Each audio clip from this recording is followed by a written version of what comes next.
Take the money. It's your lucky day. Now get out. Don't bother coming back. You're fired.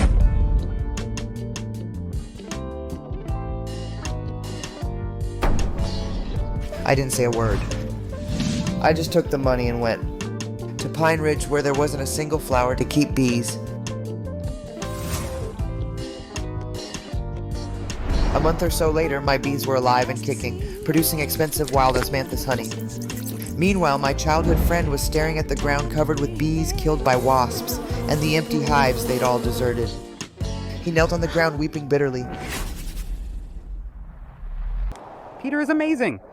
In our village, he's the first guy making millions a year. A real beekeeping king. That's right. The year before last, in all the neighboring villages, so many beekeepers were all wiped out by the wasp plague. Only Peter came through it safe and sound. Peter, can you share your experience with us? Some people actually think they deserve all the credit. They don't even stop to think how much they're really worth. 2 years ago, Peter Stone had just started beekeeping. He had zero experience, and within a month, Wasps killed a ton of his bees. he was desperate, so he knelt down and begged me for help. Peter!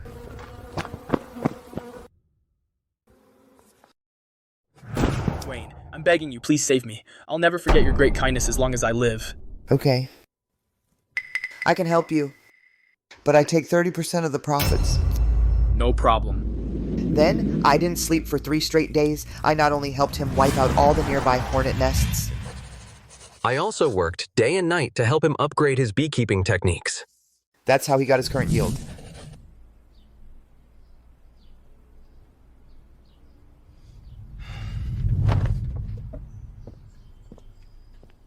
Peter, can I have a word? What's the big secret? No strangers here. Just say it. Last year you said you'd expand the scale, so you held on to my money. But this year you raked in $5 million. You owe me. Pay up. Here's $100,000. Take it and get out. Per our 30% deal, you owe me $1.5 million. How much? $1.5 million. Wayne, did you wet the bed last night and mess up your brain? Wayne, look at yourself. You're not worth that. Peter, it's in black and white. Right. Don't push it. The company made money. What's that got to do with you? You're just a doorman. Anyone could do your job. Peter, you and Wayne are childhood friends. Let's talk this out. Screw talking calmly. Your whole family's trying to rip me off, and now you're pulling this on me. I'm telling you, you're all just born lucky. The old folks are born lucky, and the young ones are too. See this watch? It's a Rolex. You'll never afford one. Peter, you're way out of line. Take the cash and your family's luck and get the hell out. Don't come back. You're fired.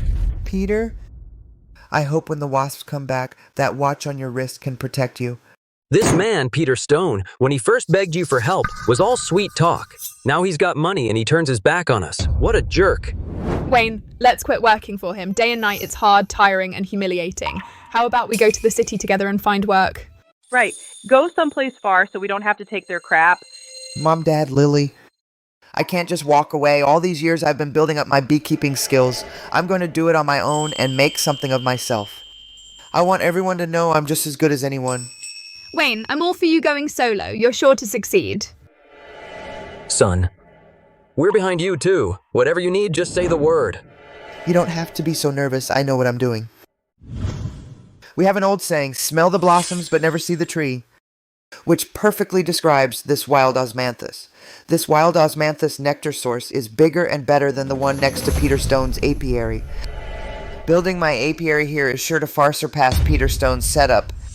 Take your money and your whole family and get the hell out. Peter Stone, you say I'm destined to be poor. Then let's see who in these mountains can really stand firm. Wayne, aren't you at Peter Stone's apiary doing just fine?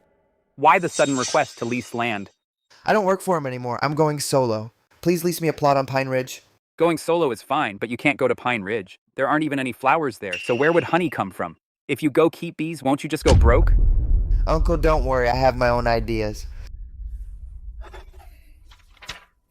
All right, Pine Ridge is all wasteland. I'll charge you $100 an acre per year. Just a token is fine. Sign it.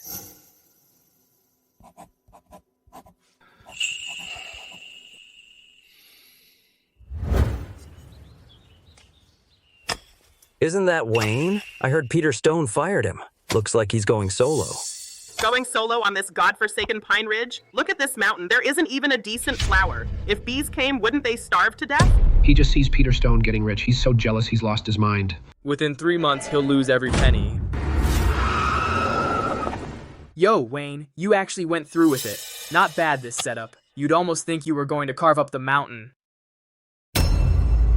Tell me, are you out of your mind? $100,000, and instead of getting married, you sink it all into this godforsaken place. You might as well burn it as ghost money. With that pathetic, dog-awful look of yours, you deserve to stay single forever. Wealth is decreed by heaven. It's all fate. I, Peter Stone, am destined to be rich. As for you, you're destined to work for me. You can't compete. Being jealous won't help. Accept your fate. Fate, my fate. I'm the one who decides. Peter Stone thinks beekeeping is all about acting recklessly. His new guys have probably never even seen a wasp's shadow. He'll soon realize, without my skills, his $5 million apiary is nothing but an empty shell.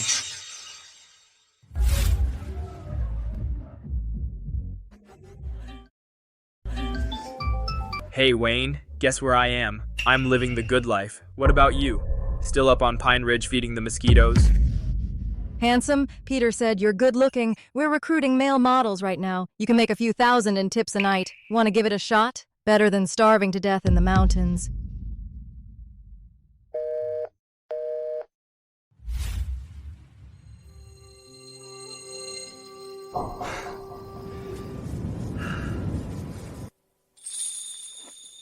Wayne, I'll help you.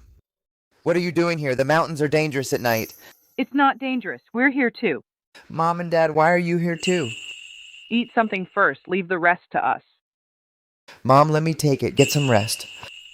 Wayne, you live and learn. From now on, let's stay away from people like Peter Stone. Just chalk these 2 years up to experience. Now that I'm doing it on my own, I feel a lot more settled. It's all my fault. If Wayne wasn't in such a hurry to marry me, he wouldn't have said yes to Peter. Lily, it's not your fault, but I'm a little worried. If your parents find out about this, would they be against you two getting married? Yeah, Lily's parents have always hoped she'd marry someone better off. Before, when they saw me doing well with Peter Stone, they gave in. Now I've been kicked to the curb, and I put my only $100,000 into this barren hill. They're definitely going to have a problem with it. I won't tell them. Even if they dare to object, I'll still fight them to the end. In this life, I'll marry no one but Wayne. Don't be silly. Don't be so negative. In a week, once the first batch of honey comes in, we can get it tested. Once the results come out, we'll know exactly how many beehives to set up. I'll do whatever you say.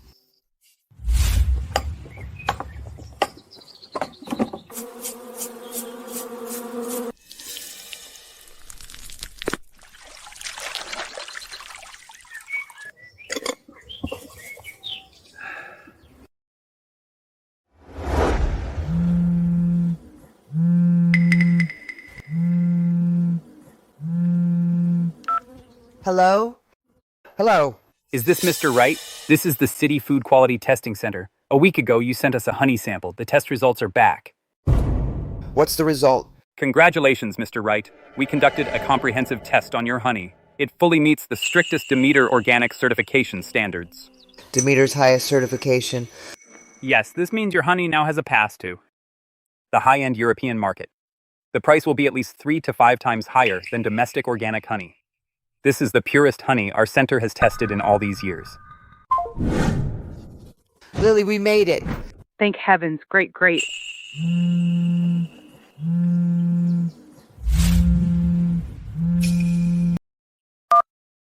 Wayne, what are you up to? I'm throwing a class reunion at the Hilton in the city. All the old classmates from elementary and middle school. They're all here. You're the only one missing. Get over here. I don't think I'll go. I'm tied up right now. Come on, we're all old classmates. It's not easy to get together. Besides, I've got a surprise for you tonight. Oh, by the way, bring Lily with you. Trust me, you two are in for a surprise. All right. We'll head over soon. Wayne, he's definitely up to no good. Do we really have to go? We're going. Why not? We've done nothing wrong. I want to see what tricks he's got up his sleeve. You're all witnesses. I, Peter Stone, started from scratch in just 2 years and made millions. But this is just the start. I've already leased dozens of acres in the village. The bank loan went through. I'm about to expand the colonies and build a modern honey processing plant. Peter Stone, you're something else. Peter, you're awesome. This time our village is about to produce a listed company. A listed company? That's thinking small.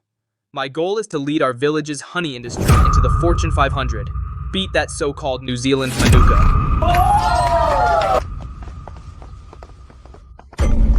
Everyone, look! Of all the classmates here today, the biggest loser has finally arrived. Let's give him a round of applause.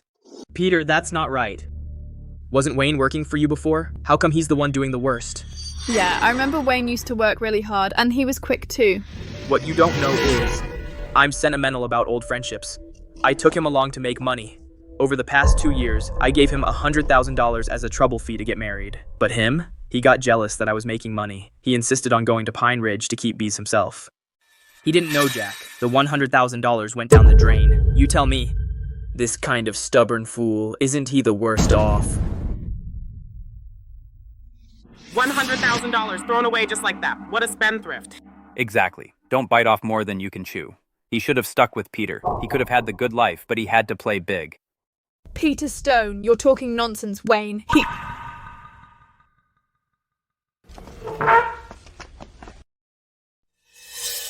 Go ahead, keep up the act. The higher Peter Stone jumps, the harder he falls. I'm waiting for the day you're disgraced.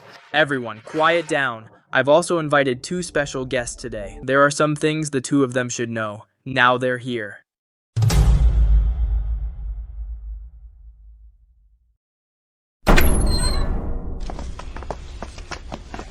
Mom, Dad, what are you doing here? Uncle Frank, Aunt Mary, you 2 finally made it. Please, have a seat. Come, let me introduce you. These 2 are from the neighboring village, highly respected elders. They're also my childhood friend, Wayne's future in-laws. Hello, Uncle Frank, Aunt Mary. Mom, Dad, what's going on? That Peter kid insisted on inviting us, saying he had a surprise. Yeah, it's all young people here. What are we 2 old folks doing here? Aunt Mary, you have no idea. Originally, I really did want to give you 2 a surprise. Last year, I made some money. Wayne was with me for 2 years and worked his tail off, so I gave him $100,000 so he could get the bride price ready and marry Lily. But who'd have thought? Wayne actually took that $100,000 and wasted it all on Pine Ridge, that godforsaken place, to keep bees? Isn't that just screwing Lily over? Wayne, is it true what Peter said? Did you blow all that $100,000 on Pine Ridge?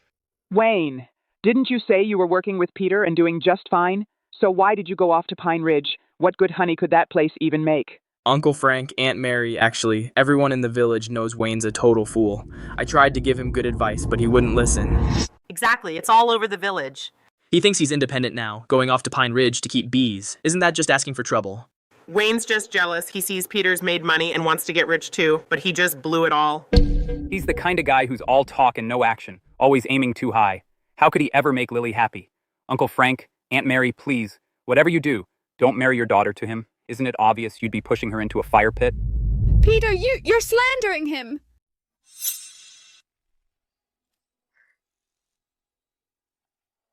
Peter, the kindness you've shown me these past 2 years, I've kept it all right here.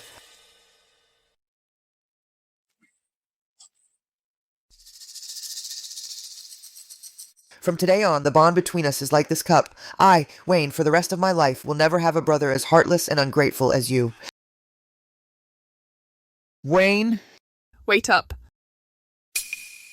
He's cut all ties. Him? That clueless punk. He's jealous I'm making money. A fit of jealousy. Just impotent rage. You'll see. Wayne's bees will starve to death eventually. Then he'll definitely come begging on his knees. But even if he begs me, I won't give him another chance.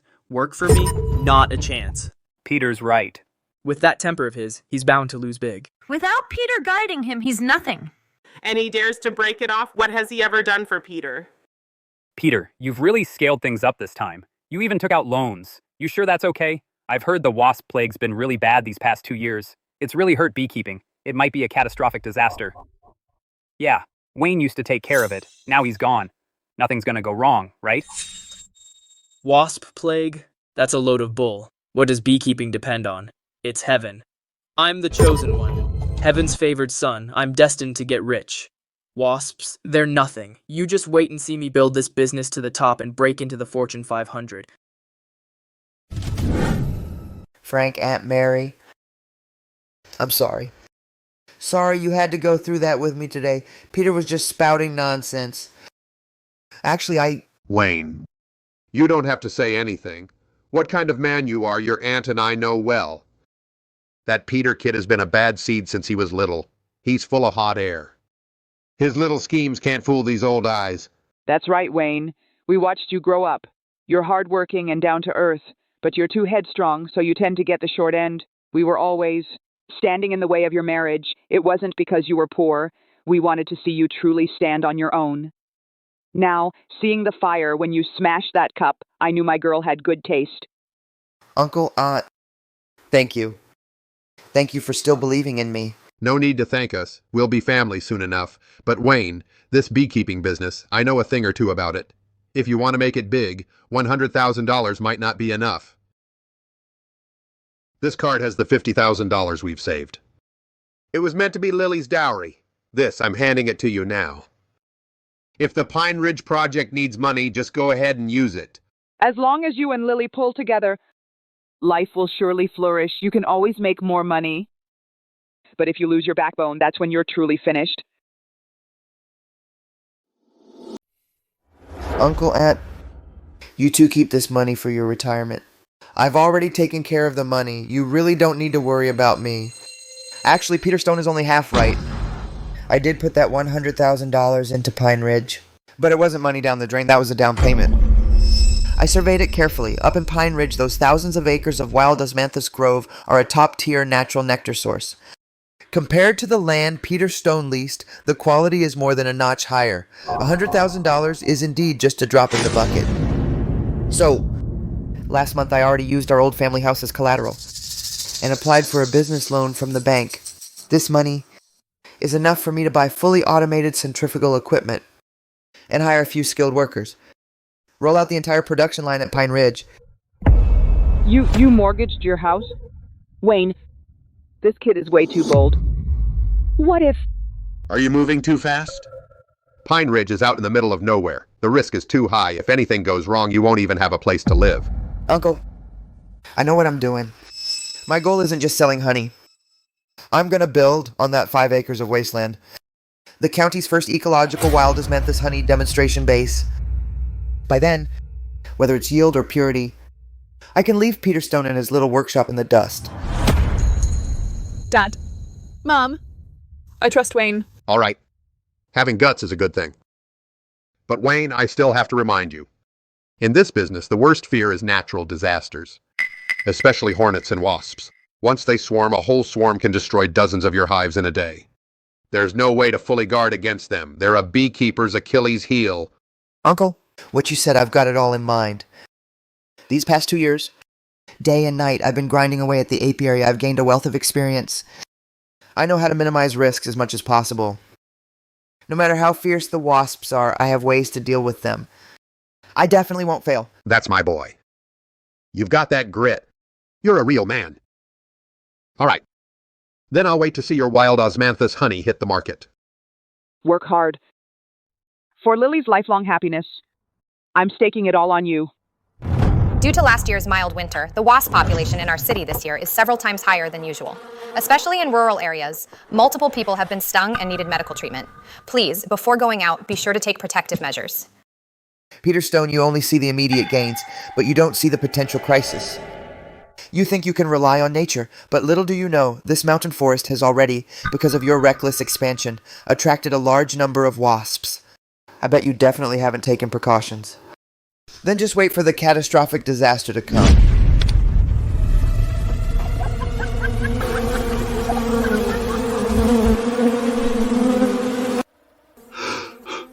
The wasps really are here.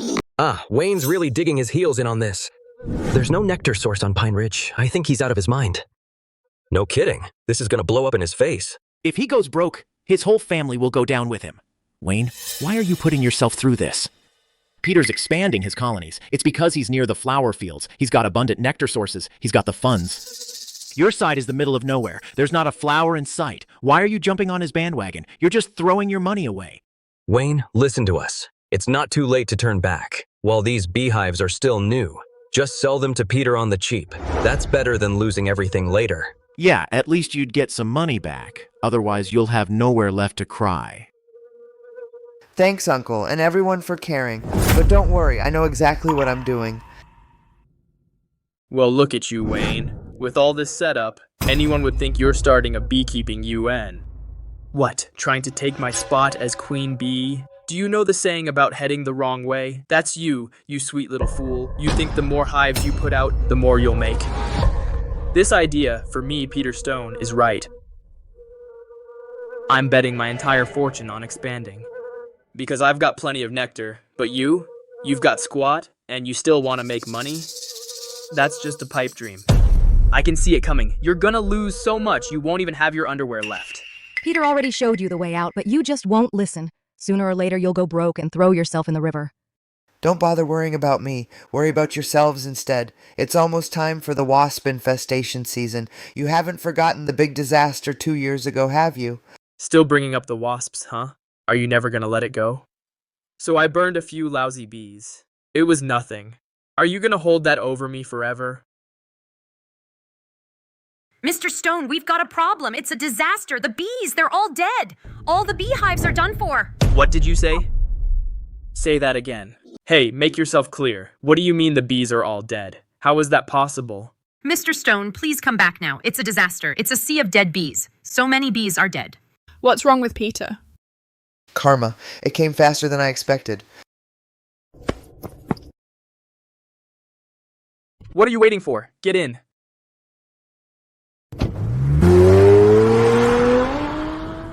Mr. Stone, you're finally back. Look at this. What are we gonna do?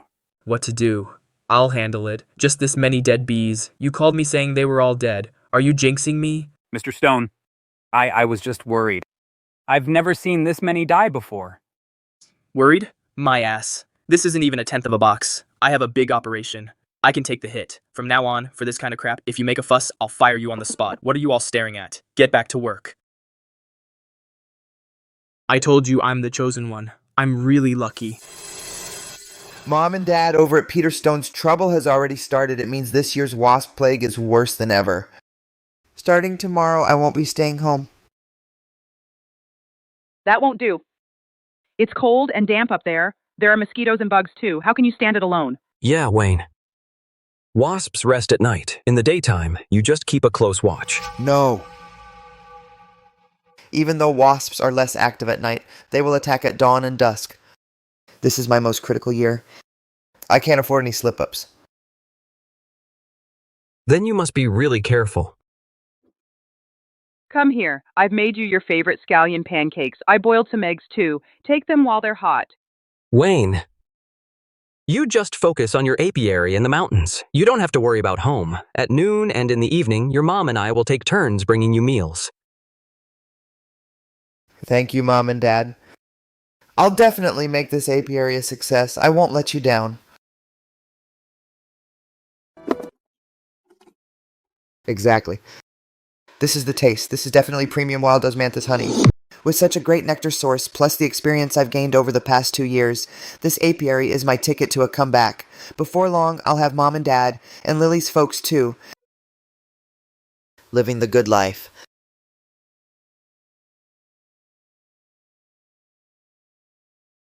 Protective nets, lures, plus lemongrass essential oil. The triple defense is solid. Let's see those wasps try to mess things up now. Peter, I made a list. These nets and treatments on it, they're all things I learned from the old pros. The quality's guaranteed. We can't afford to be careless when it comes to defending against wasps. I'll go buy them in the city myself. That way I can rest easy. Wayne. The stuff on your list isn't cheap, you know. Online prices are only half of yours. What? Are you trying to take a kickback from this? I get all this through legitimate channels. Peter, what's that supposed to mean? You get what you pay for. I've checked the stuff online. Cheap materials, shoddy workmanship. They're completely useless. Useless or not, it's just a flimsy net, isn't it? How much difference can it make? You're just selfish and money hungry. This is none of your business. I'll buy it online myself. This quality is terrible. It'll definitely break within a year. When the wasps come next year, it won't protect anything. That'll be a disaster waiting to happen. Fear-mongering. You're just green with envy. You're so nosy. As long as it works. If it breaks, just buy another one. It's cheap anyway. Peter, you always think you're so smart. You always think you're smart. You think you can take full advantage of everything. But you don't realize that the small amounts you think you save will end up costing you 100 times over. 100 times over.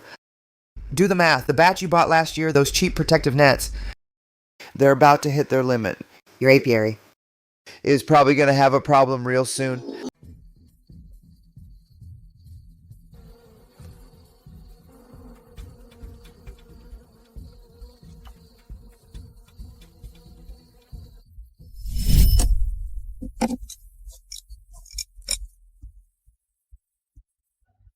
Wayne, are you out of your mind? Why are you still up at this hour? Why are you making such a fuss over these bugs? I'm checking for wax moths. We can't take this lightly. All right. You're just worrying over nothing. This apiary is a prime spot. It won't have any of those nasty little critters. Back then, I worked day and night doing the work of 3 people. But Peter just thought I was worrying over nothing. Now looking back, I was such a fool. But soon his ignorance and arrogance would cost him dearly.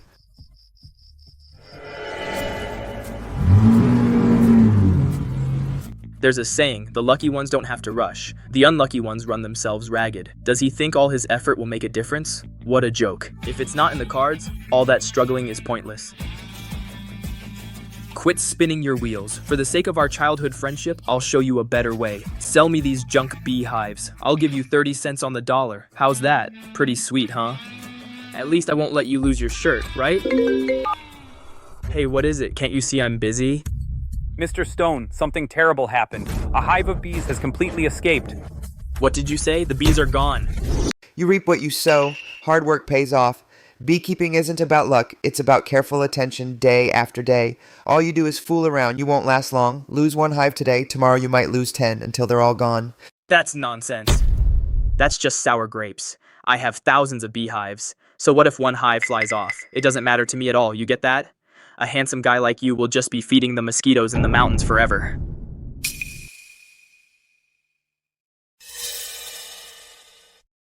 Forget eating. I'm out of here.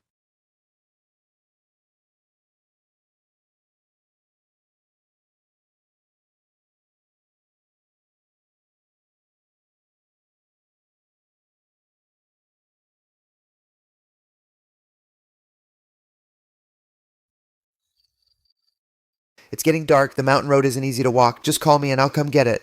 I was worried. Wayne, have you noticed the wasps this year? There are way too many of them. Everywhere. It's scary just looking at them. I almost got stung. You're right. The warm winter caused high wasp survival. Now that breeding season is over, their numbers are several times the norm. There's not enough food to go around, so they've become unusually hungry and aggressive. The next week will be the most dangerous time. Wayne, I'm not going back tonight. I'm staying to help you. I can't let you do that. It's rough up here on the mountain. It's no place for a young woman. It's perfectly fine. 2 heads are better than 1. We can take turns keeping watch. That way you can get some rest. Otherwise, working around the clock by yourself will definitely break you down. It's settled then. Go eat first. I'll take the first watch. You get some sleep.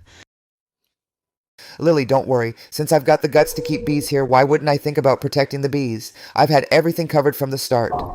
But Peter Stone was raising such a stink before. I just can't shake this bad feeling. All right, enough worrying. He made his own bed. He never listened to a word I said. These past 2 days, I've had the guys sweep the woods for miles around, and we've gone over every inch. The dozen or so wasp nests we found, we wiped them all out. We should be in the clear now. Besides the protective netting and stuff, I've also strictly scheduled the hive opening times to avoid the early morning and dusk when they're at their worst. Long as we stick to the schedule, even if a wasp swarm does fly in, it won't do us all that much damage. Sweetie, go get some shut-eye. I'll go out and have another look around. Hey! Wayne, Uncle, this late at night, why'd you come up the mountain? Wayne, I just couldn't get it off my mind. Since this evening, my heart's been pounding like crazy. I just got a bad feeling about this. Uncle, did you find something? Nah, nothing. But this feeling, it's just like the one I had decades ago, during the major flood disaster. You weren't even born yet. That kind of sky, that stifling heat, it was exactly the same. Uncle, you said decades ago there was a major wasp plague. Yeah, that was 40 years ago. That year was also a warm spring. The wasps went crazy, pouring out of the deep mountains. Overnight, thousands of beehives in the village were chewed down to empty shells. The scariest thing was, the wasps even stormed the village. That day, several folks in our village died. They got stung so bad their bodies turned black. Uncle, since it's so dangerous, you'd better get down the mountain now. I also have to get Lily to leave. Nobody should stay here, but I'm not leaving. I didn't just come to warn you, but I've got something important. There's $60,000 in here. It's the retirement savings your Aunt Mary and I put together over the years. I know you mortgaged the old house. You must be strapped for cash. Uncle, no way. I can't take this money. I've got it all covered. Nothing's gonna happen. Don't be stubborn with me. What if? What if a wasp outbreak really hits tomorrow? You'll have to seal up the hives. Then you'll need tons of reflective film, sunshades, and special feed. That all costs money. This $60,000 is my safety net for you.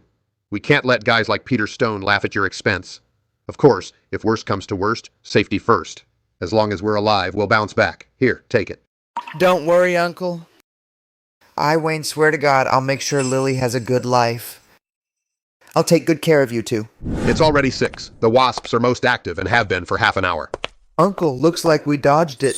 Wasp swarms are extremely sensitive to sweetness, if there are any. A large hive nearby.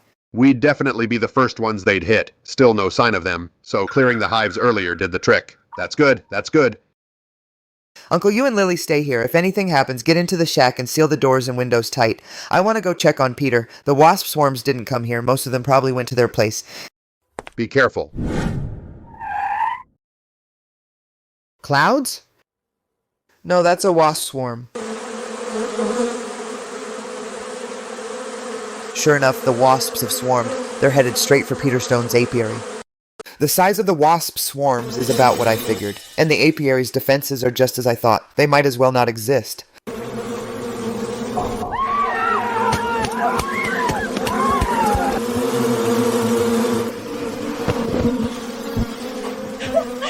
Help! Someone, stop yelling, damn it! You're drawing the wasps here. I originally set up high-pressure water cannons here. If they knew what they were doing, turning on the water curtain now might still save the day. The water cannon stations are piled with junk. Looks like nothing I said got through to Peter Stone. He really brought this on himself. Mr. Stone, come back. It's all gone. The bees are all dead. Help! What the hell is wrong with you? It's too early for all this yelling. Mr. Stone, the wasps. The wasp swarms are here. They're everywhere, all over the mountains. The apiary can't hold them off. Not this trick again. Last time you said they were all dead. And only 1,000 or 2 actually died. I'm telling you. If you dare mess with me again, I'll make you pay back your whole life's wages. Every last cent. This time, the ground is really covered with their bodies. Please come back and take a look. It's really over.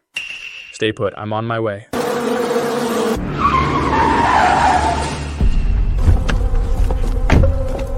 So Peter Stone finally showed up?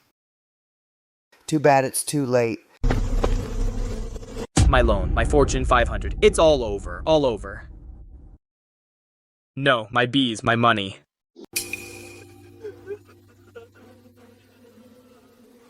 See, that's karma. The other day he was driving that crappy sports car tearing through the village. He almost hit my kid. Tell me about it. Made a few lousy bucks. He got so full of himself. He looked down on everyone. Now look, even God couldn't take it. Serves him right. Every cent of his money was earned by Wayne, but he kicked him to the curb. Now he's speechless, huh?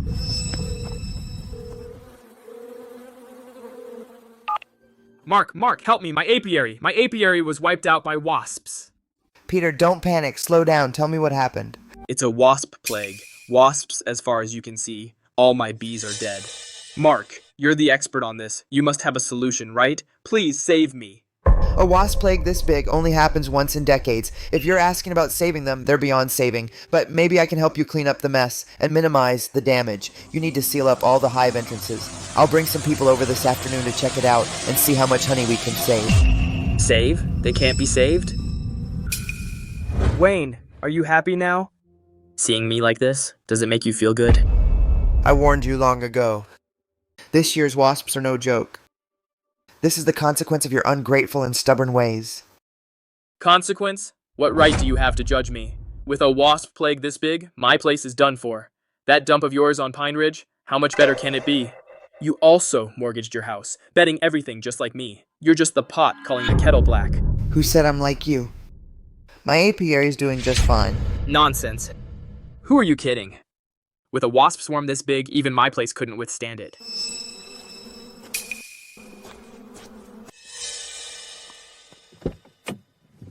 Fine, I'll see for myself how great yours is.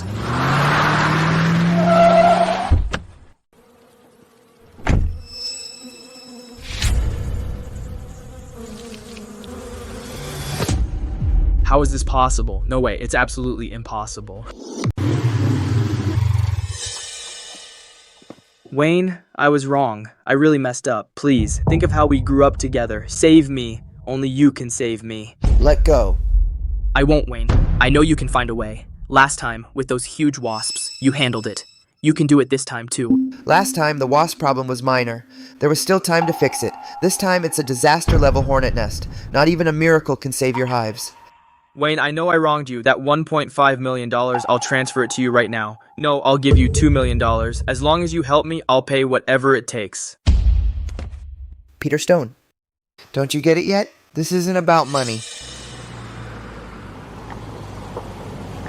You're Mr. Wright, right? I've heard so much about you. I looked at the samples you sent and the lab report. Absolutely stunning. This unique fragrance is truly top-grade wild osmanthus honey. The quality is even better than the report says. Mr. Wright, we'll take this whole batch. For the price, as agreed on the phone, the highest we discussed, $150 a pound. What? $150? My honey, at its peak, only went for $15 or $16 a pound. This price is a full 10 times that. How is that possible? It's just honey. How could it sell for such an astronomical price? These people must have been fooled by Wayne. Boss, don't let him fool you. He's just a small-time beekeeper in the mountains. What does he know about top-tier honey? The honey around here sells for at most $12 a pound. $150? $50 a pound? You've got it wrong. What do you know? We've been in this business for 20 years. We've seen every kind of honey. Mr. Wright's wild osmanthus honey is the best domestic honey I've ever seen. Bar none. You're calling him a fraud? I think you're the ignorant fool. Wayne, tell me what the hell is going on here. How come your honey can sell for so much? I don't owe you an explanation. Boss, I'm begging you. Just tell me. I really can't figure it out. All right, let me educate you. First of all, Mr. Wright's honey is all natural, wild osmanthus honey. The nectar plants themselves are rare. Second, its breeding methods are completely natural. No human intervention. It's really organic honey. Most importantly, his honey has passed the EU's most stringent Demeter Organic certification. What the heck is Demeter Organic certification? You don't even know that? This means Mr. Wright's honey can be exported directly to Europe, sold to the pickiest customers. $150 a pound, and that's just our purchasing price. Once it's shipped abroad, the price will at least double. If I'd kept my profit-sharing promise then, this priceless wild osmanthus honey, wouldn't I have had a share of it too? Mr. Wright, this first batch of honey, we'll take it all. Also, I hope we can sign a long-term contract. From now on, everything you produce here, all the wild osmanthus honey, we'll take it all. Great working with you.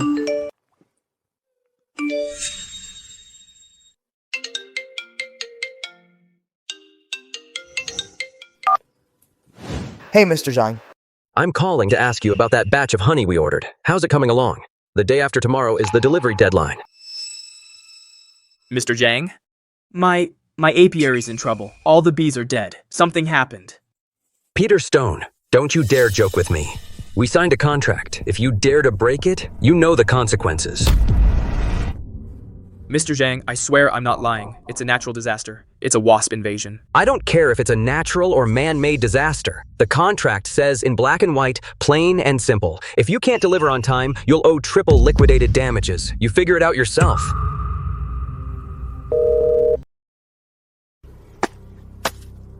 Triple liquidated damages. It's over. It's all over. With this money, we can buy Mom and Dad a bigger house, so they can enjoy their golden years. Lily has always wanted a home of our own. Now we can finally make it happen. And Uncle Frank and Aunt Mary, we've got to repay them well. Wayne, what are you doing? Is today a special occasion? You ordered so many dishes. This must have cost a lot. We could have just cooked at home. Yeah, you've just started out. You've got a lot of expenses. You can't be spending so much.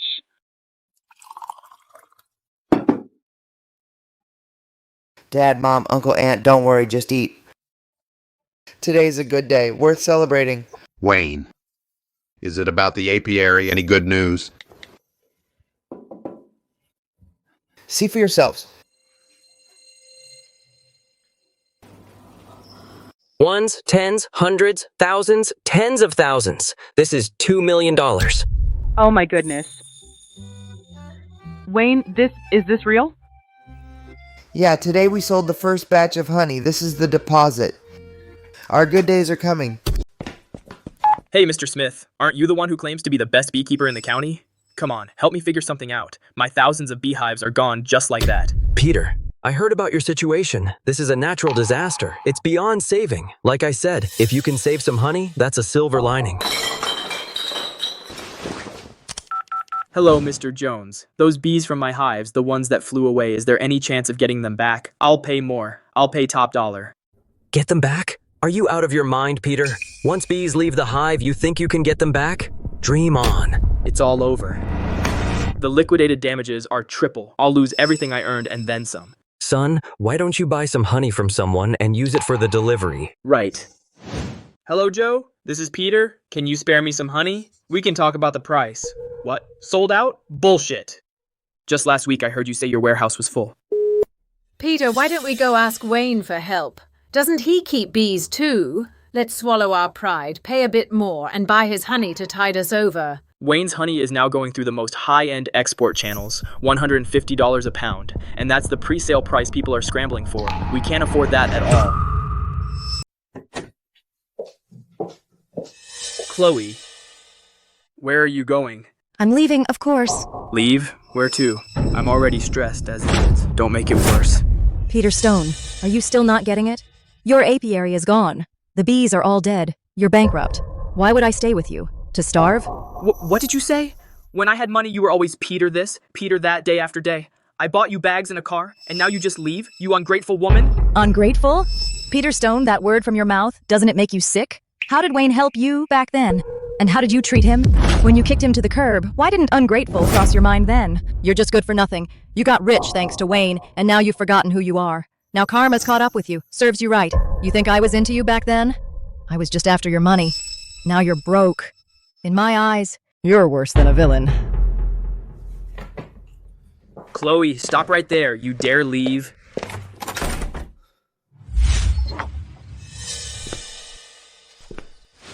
Wayne, I knew it. You're not like that, Peter Stone. You're someone who really does big things. You're not a small fish in a small pond. One day you'll hit the big time.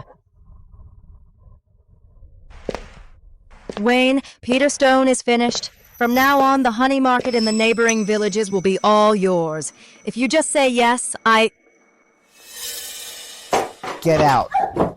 You! How dare you hit me? Wayne, why would you do this? What did I ever do to you? I came to you in good faith, but you— Good faith? Chloe, why are you really here? You think I don't know? Your little tricks, I can see right through them. I just thought Peter Stone was a loser. I wanted to find someone better to rely on. You're rich now. What's wrong with turning to you? Right, listen up. First, I have a girlfriend, and Lily and I are great together. I love her, and I'll never betray her. Second, even if I didn't have a girlfriend, I wouldn't go for a woman like you, because you make me feel dirty. For money, you'd throw away love and dignity. Someone like that doesn't deserve anyone's respect. You— What right do you have to say that about me? What woman these days doesn't love money? Everyone wants a better life. What's wrong with that? Peter Stone is a loser. He can't give me the life I want. What's wrong with leaving him? You think you're so high and mighty? You think you're so noble? Chloe, whether you're wrong or not has nothing to do with me. I'm not interested in judging your life, but this is my shack. It's my home. Right now, get the hell out of here. Wayne, you just wait. Don't get smug.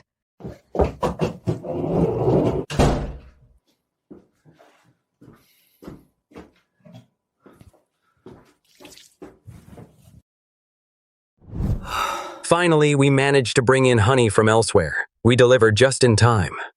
So we didn't have to pay any penalty. But after all that trouble, even the money to buy new bees is completely gone.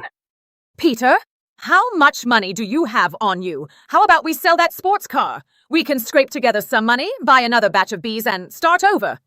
Mom, I already sold the car. Even if we buy bees now, we'd have to start from scratch. I don't have much confidence. Ugh. Excuse me, is this Mr. Stone's apiary?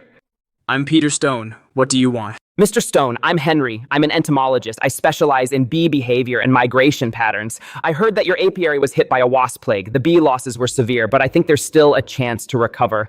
What do you mean, a chance to recover? You Are you saying you can help me find those bees that flew away? Exactly. In my experience, after bees are attacked, some will choose to die on the spot. But others, acting on pure survival instinct, led by the queen or an experienced drone, will migrate together to a new, safe location. As long as we find their migration route and use some high-tech equipment, we have a chance to bring them back. Really? You can actually help me get them back? Of course. I have a professional team with extensive experience and state-of-the-art equipment. As long as you trust me, I promise I can bring your apiary back to life. That's great, Dr. Henry. You're a lifesaver. Please, come in. Dr. Henry, you say you're an entomologist, and you have a professional team. Look, can you show us some proof? After all, I can't afford to lose again. It's good that you're cautious, Mr. Stone. It shows that you're a forward-thinking entrepreneur. Here's my college diploma. Entomology major. And some of the research project reports I've participated in, you can also check online. My name is Henry. In Chinese entomology circles, I'm fairly well known. Dr. Henry, I see your graduation year and Peter's childhood friend Wayne Wright's seem to be the same year. Do you know Wayne Wright too? Oh, Wayne? Mr. Stone, which Wayne Wright do you mean? I had too many college classmates, I can't recall right now. Peter, hold on a second. Hey, Wayne. It's your Uncle Stone. Let me ask you something. Among your college classmates, is there a guy named Henry, an entomologist? I asked around. Among our college classmates, there's definitely no one named Henry, and no one's ever heard of him. Peter, Wayne said that in his college class, there's no one named Henry. Could he be a con artist? Wayne is my arch rival now. He'd love to see me go bankrupt. Even if Dr. Henry really was his classmate, he'd still say no. He just doesn't want me to make a comeback. Don't you know how narrow-minded he is? Anyway, it doesn't hurt to be careful. No problem, Mr. Stone. Our team has full confidence in its own abilities. Tell you what, I'll have my team come over first. We'll start working right away. See the results first, then decide.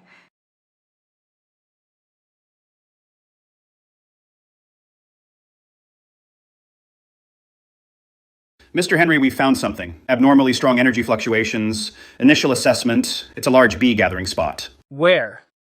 Hurry, take me there. Let's go! These are really my bees. Great. Dr. Henry, you're incredible. Mr. Stone, take a look. This is our self-developed bee trajectory tracker. By analyzing the weak electromagnetic waves and wing vibrations that bees produce in flight, it can track their flight paths and settlements in real time. We used it to pinpoint this bee colony's location. High tech is really something. And this one? This is an ultrasonic nectar locator. It uses ultrasonic detection to analyze the types and concentrations of pollen, thus identifying potential nectar sources.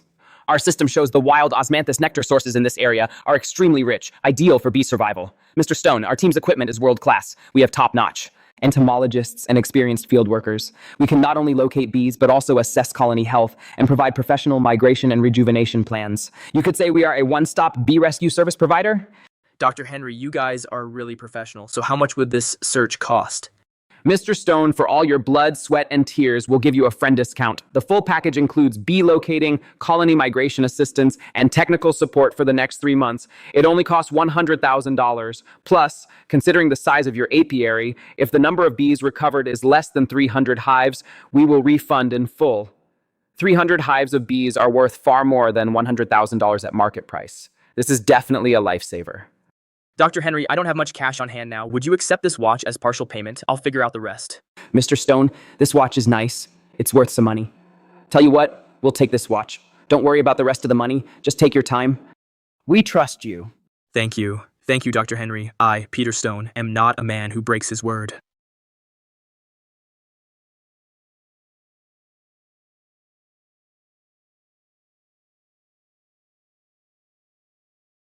In just a few days, I actually got dozens of beehives back. This time, I've met some real angels. You all saw that, right? What natural or man-made disasters? What catastrophes? For me, Peter Stone, they're nothing. I brought in top entomologists and high-tech equipment. Within days, they recovered dozens of beehives. Wow, Peter, you're something else. I thought this time you were a goner. Yeah, that Dr. Henry seems like a real educated guy. He really knows his stuff. Of course, my eye for these things is second to none. Unlike some people who are narrow-minded and can't stand my success, Wayne doesn't seem like that kind of guy. Why not? All he cares about now is money. He thinks if I go under, he'll be top dog. Dream on. I'm Peter Stone, and I'm destined for greatness. Wayne, listen to what Peter said. He's way out of line. He even said you were narrow-minded and malicious. Let him talk. Wayne, aren't you even mad? He's dragging your name through the mud. What's there to be angry about? If a dog bites you, are you going to bite it back? That Henry is no expert at all. Since Peter wants to jump into the fire, let him. Some lessons are only learned the hard way, I bet. The bees he recovered were probably set up by that team beforehand. So that's it.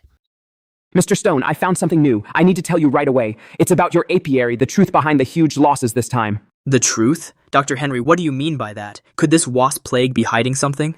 While our team was tracking the bees' migration route, we collected some residual wasp samples.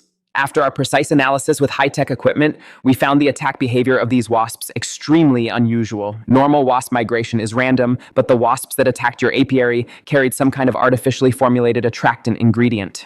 Attractant? You mean... This attractant can make wasps go berserk and attack specific areas with precision. Mr. Stone, to tell you the truth, the traces of human intervention are very obvious. According to our investigation, there's only one person in the village who knows this bee-repelling technique. Wayne. Is it him? Based on our preliminary assessment, it's highly likely. After all, at the same time your apiary was attacked, his apiary on Pine Ridge remained untouched. That itself defies natural laws, unless he deliberately attracted these wasps. I knew it. I knew it was that bastard. He's jealous that I got rich, jealous that I fired him, so he came up with this vicious, underhanded trick. Wayne, you animal, I'll skin you alive. Mr. Stone, anger won't solve anything. We found some leads, but to make the law punish him, we need ironclad evidence. If you're willing to put up another $300,000 for R&D and evidence collection, our team can use satellite tracking and trace chemical sourcing technology to help you find the smoking gun. $300,000? Another $300,000? Mr. Stone, this $300,000 is money well spent. Once we get the evidence, you'll not only send Wayne to jail, but also make him pay for every loss you've suffered. By then, his Pine Ridge apiary will be yours too, won't it? Dr. Henry. You know, all my money right now is tied up in buying honey to fill the order. I really have no cash on hand. I'll have to figure out how to come up with this $300,000. What? You sold the SUV to sue Wayne? That's right, Dad. That scumbag Wayne has ruined our family. Now Dr. Henry can help us find the evidence. Once we take Wayne down, we'll not only make back what we lost, but also make him pay until he's broke. But that Wayne boy, could he really do something like that? Mom, you're still sticking up for him. Dr. Henry is a real PhD. He has high-tech equipment. How could high-tech lie? The evidence is right in front of you. You want to watch me go completely bankrupt, don't you? Once I get back what's ours, I'll buy you a Rolls Royce.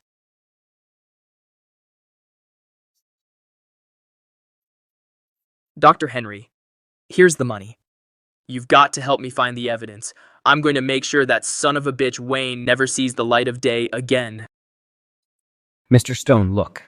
This is the footage we got from the night satellite. The resolution isn't great, but you can clearly see Wayne at Pine Ridge mixing some unknown liquid. According to spectral analysis, this is the same chemical agent that lures wasps. Right, that's him. Look at those shifty eyes. He's definitely up to no good. This is what we found in his trash, the reconstructed proposal pages. It clearly says WASP release plan and the coordinates targeting your apiary. It's ironclad evidence. Dr. Henry, let's go to the police now. Not so fast. This is only circumstantial evidence. Wayne is slippery. He might claim it was for prevention. Unless we can get key evidence he can't deny. Can we get it? We can, but we'd need to rent a top-of-the-line micro-recon drone. The rental and operating costs are sky-high. Mr. Stone, for this final strike, we might need $400,000. $400,000? I really don't have a penny left. If we can't get this definitive evidence, all our previous investment will be wasted. If Wayne tries to pin it on us, we're done. Damn it, I'm all in. I'll mortgage the apiary to loan sharks to scrape the money together. This is what I got for mortgaging the apiary. You have to find that evidence. Don't worry.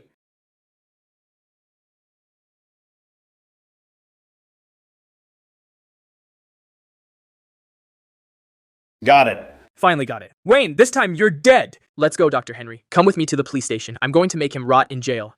Easy, Mr. Stone. Calling the police can land him in jail, but the legal process is a hassle.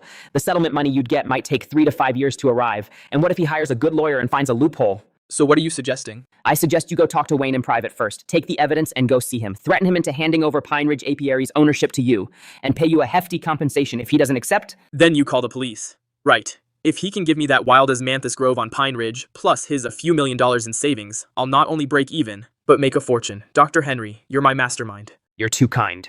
Mr. Stone, go handle your business. I'll take the team and check the woods again and try to find the remaining over 200 beehives for you too. All right, once I get the Pine Ridge apiary, you'll be handsomely rewarded. Wayne, your good days are over. Peter, what's wrong with you now?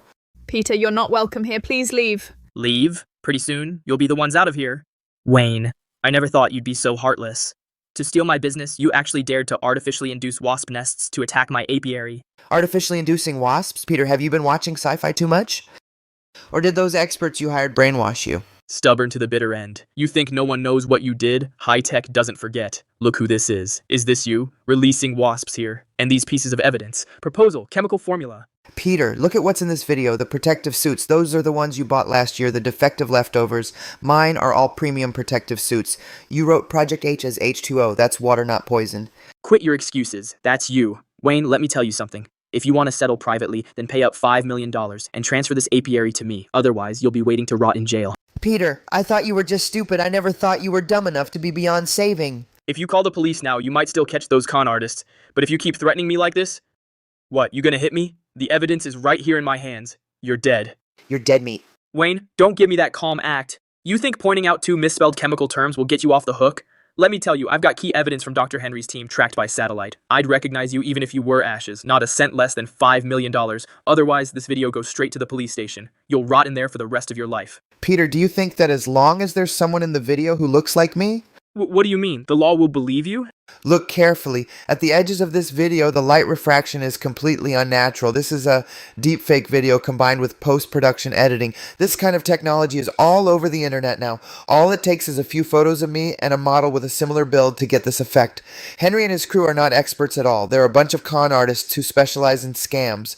Bullshit. You're just trying to deny it. Dr. Henry's a PhD. He has precision instruments. Wayne, I'm telling you, don't think that just because you won't admit it, it never happened. That's enough, Peter. Since you won't give up until you see proof, I'll show you what real evidence looks like. My apiary is on Pine Ridge, but to keep thieves away, at every entrance and high point, I've installed HD infrared cameras. The video uploads to the cloud in real time. No one can tamper with it. See for yourself.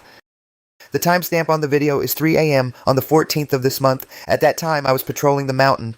My cameras cover every angle. From where I was to where you were, it takes at least half an hour on foot. Unless I can teleport, how could I possibly be in 2 places at once? That's impossible. Dr. Henry said it's from a satellite. A satellite can spot smoke from your chimney, but it can't get this angle of the so-called crime footage. Peter, you've been scammed. $400,000. And that car... It's all fake. No, Wayne. You've got to be lying to me. This surveillance video, you had someone fake this too, right? You knew all along I was going to sue you, so you set it up in advance, a fake video to fool me. Peter, you flatter yourself too much. With that brain of yours, would I go to all that trouble to fake surveillance in advance?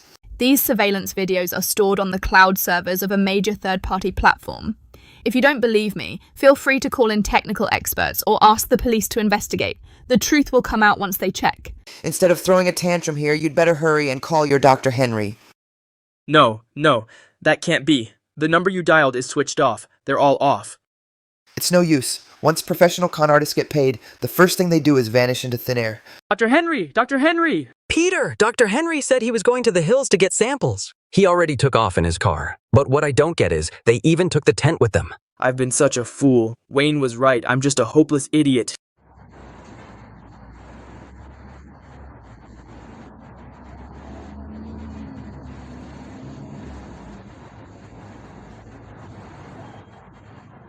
We can make it too.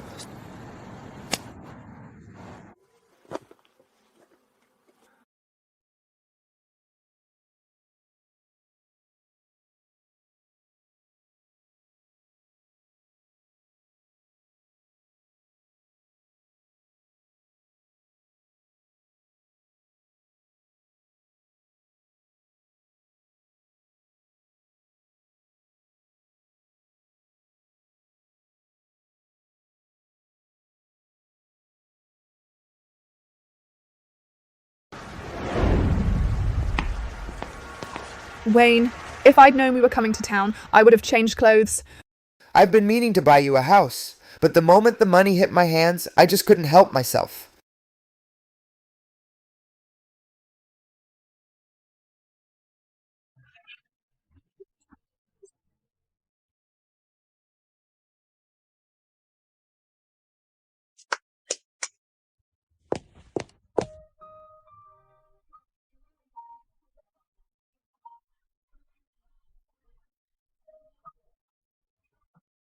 The second batch of wildflower honey sold for even more.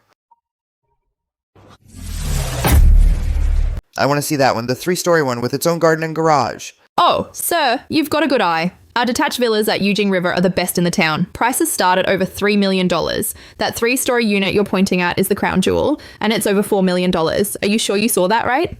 If you ask me, he's just some hick who's never seen anything. He just pointed at it randomly. Over $4 million, no less. He's probably never seen even a fraction of that. Tell me about it. Showing up in tacky clothes and covered in mud, and he thinks he can buy a villa? If he can even afford it, I'll lick this floor clean. Wayne, why don't we look at some other units first? This one's too pricey.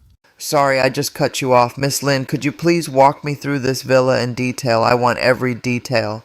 Right away, sir. Right this way, please. This villa is the best unit in our community. The lot is 3,200 square feet. The floor area is 5,400 square feet. Perfect for a 3-generation family. The third floor also has a huge terrace. Great view.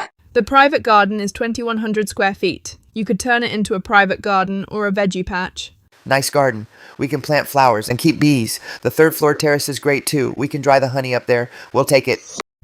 Still growing vegetables and keeping bees? Why waste your breath on him? Look at his clothes. He probably can't even afford the property fees here. And he still dreams of buying a villa. He's dragging down our company's image. Miss, is it you who thinks I can't afford it? Or do you think someone dressed like me doesn't deserve to buy a house here? Since Wayne wasn't happy with Susan's reception, he turned to Lynn to ask about the villa price. Since you don't want to help us, then please don't bother us here. Miss Lynn, this villa costs $4.28 million. Really? Yes, sir. If you pay in full, there's a 2% discount. That's $4.19 million. Excuse me, can we go through the paperwork now? I plan to pay in full. What did you say? Full payment? Yes, in full. What, is there a problem? Or is it that you don't accept full payment? No problem. Of course not. Sir, ma'am, please follow me to the VIP reception room. We'll take care of it right away. Susan, he really bought it. And paid in full. A villa worth over $4 million. No way! He must be faking it. He's just a country bumpkin. How could he possibly have that much money? Oh my god, I actually sold a villa on my first deal. This commission, this bonus? Over $80,000. He really bought it? Thank you both.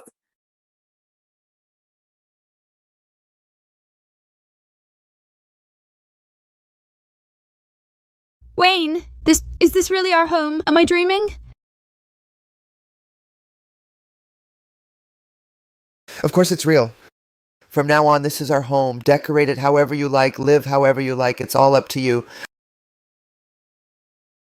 This garden is huge. We can plant tons of flowers and keep a few beehives. Every morning when we wake up, we'll smell the flowers and the sweet scent of honey. Oh, this kitchen is gorgeous. I'll make you something delicious. I'll make you something delicious. No more squeezing into that tiny kitchen. As long as you're happy. Wayne, thank you. You're really amazing. I never thought we'd be so quick to get our own home, let alone such a big villa. This is only the beginning. From now on, I'll give you an even better life. It's so comfortable here. From now on, every morning when I wake up, I'll see such a beautiful view. This walk-in closet is huge. From now on, can I buy lots of pretty clothes? Of course. Buy as many as you want. Come on, let's go check it out. Wayne, this feels like a dream. I really wish Mom and Dad and the folks could come see it too. Tomorrow I'll bring them all over so they can enjoy it too. Wayne, this is our home. What a huge house. It's like a palace. In all my life, I never dreamed I'd live in a house like this. Wayne, you've really made the Wright family proud. This is really impressive. Wayne, you're really something. It's only been a short while. And you've built such a big business. Lily, you've really found a great husband. You'll be living the good life. Folks, the master bedroom upstairs has its own bathroom. I prepared it specially for you as your permanent room. Wayne, you're really a good kid. Uncle, please don't say that. The kindness you and Aunt have shown me, I'll always remember. Giving you a good life is my greatest wish. Hey, Colin, what's up? Wayne, where are you? Something big is going down in the village. Someone's in the village square, spreading rumors and bad-mouthing you. Rumors? Who? It's that Chloe. She came out of nowhere. She's shouting at the top of her lungs in the village. She's saying you bullied her and won't take responsibility. She also says you're a handsome guy. She also wants an explanation and compensation for her losses. The whole village is gathered around watching. Okay, got it. I'm heading back now. Mom, Dad, folks, Lily, something came up in the village. I've got to head back. Wayne, I heard. Chloe's here to cause trouble, isn't she? I'm going with you. That Chloe, she's absolutely lawless. Yeah, we can't let Wayne go alone and get bullied. Wayne, don't worry. We're with you. No one's going to bully you. Wayne, you big handsome guy. You took advantage of me, and now you won't take responsibility. You even kicked me out. What's the point of living? I gave you my innocence, and this is how you treat me. What's going on here? Isn't Wayne still with Lily? How did he get involved with Chloe again? From what Chloe says, Wayne took advantage of her. You wouldn't guess it. Wayne usually seems honest. That woman is crying so hard. It doesn't seem fake. Could Wayne really have done this? Don't listen to her nonsense. Wayne is not that kind of person. Colin, don't cover for him. You're a man, too. You know very well how men treat women. Wayne is nothing but a handsome guy. He took advantage of me. And then he kicked me to the curb. He's an animal. Wayne. How dare you show your face? You owe me an explanation. I won't be bullied for nothing. Uncle Frank, Aunt Mary, please don't let Lily marry this kind of man. He's just a big, handsome guy. He's charming on the surface, but behind the scenes, he does shameful things. He used me and threw me away. Who knows later if he'll treat Lily the same way. You'd better keep your eyes open. Uncle Frank, please listen to me. A man like this isn't worth trusting for life. He's a handsome player. Chloe, what nonsense are you talking? What kind of person is Wayne? We know him very well. Don't make false accusations here. False accusations? Aunt Mary, I didn't. Every word is true. If it weren't for that big, handsome Wayne, how could I have become like this? I was forced by him. He kicked me out of the house. Now I'm homeless. Folks, please stand up for me. Wayne brought so many people here. He clearly wants to bully me. Chloe, shut up. What nonsense are you talking? Wayne, he simply... Chloe, I'll give you one last chance. Spit it out. What exactly do you want? Wayne, don't play dumb. You took advantage of me. Now that you're successful, you want to dump me. I'm telling you, no way. Either you give me $5 million in compensation or you marry me. Otherwise, I'll ruin your reputation. Chloe, you're either really dumb or there's someone behind you teaching you what to do. What's this dumb talk? Anyway, I just want you to take responsibility for me. Since you insist on making a scene, then I'll play along. But there are some things I want you to think twice before saying, because some consequences are more than a woman like you can handle. Consequences? What consequences could I possibly face? I just want to ruin you. Let's see what you, Wayne, can do to me. You're rich now, living in a big villa. But don't forget, you're just a country bumpkin.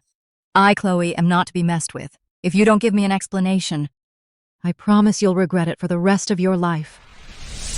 You with your pretty face, do you have any shame at all? Shame? Why should I have any shame? I'm just a woman who was abandoned by Wayne. Now I have nothing. I want him to compensate me. Why should he live the good life while I'm left on the streets? This Wayne. He always seemed so honest, but who knew he was like this? Yeah. Look at this girl. She really seems upset. Don't listen to her nonsense. Chloe and Peter used to be a couple. Wayne never even... Shut up, Colin. You're Wayne's friend. You're in cahoots with him. You men are all jerks. Chloe, I'm warning you one last time. If you keep making a scene and spouting nonsense, I'll make you pay a heavy price for what you've done. Price? You think I'm scared? Today I'm going to blow this up. I'll let the whole village know what kind of man you are, Wayne. You want to get married, don't you? But I won't let you. You want a good life, right? But I'll make your life hell. Wayne? Just you wait. I have dirt on you. If you don't give me an explanation, I'll make it public. I'll make sure you can never hold your head up again. Dirt? What could you possibly have on me? Chloe, I advise you not to play with fire. You think I don't have any? You think I'm just all talk? Let me tell you, I have plenty of evidence right here that can completely ruin you, Wayne.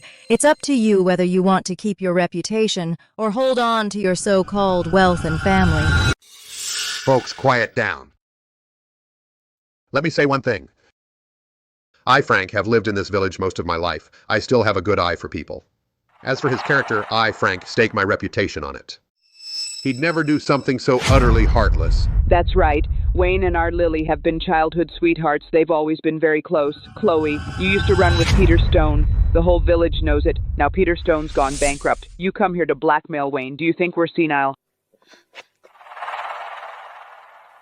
Chloe, you can drop the act now. No matter what lies you come up with, I won't doubt him, Wayne. These tricks of yours will only make us think even less of you. I wasn't trying to get the Lin family to call off the wedding. I just wanted to put a little pressure on Wayne. I didn't expect this Lin family to be so protective of Wayne. But I've probably achieved my goal already. Wayne, the whole village is laughing at your expense right now. If you just nod now, give me $3 million.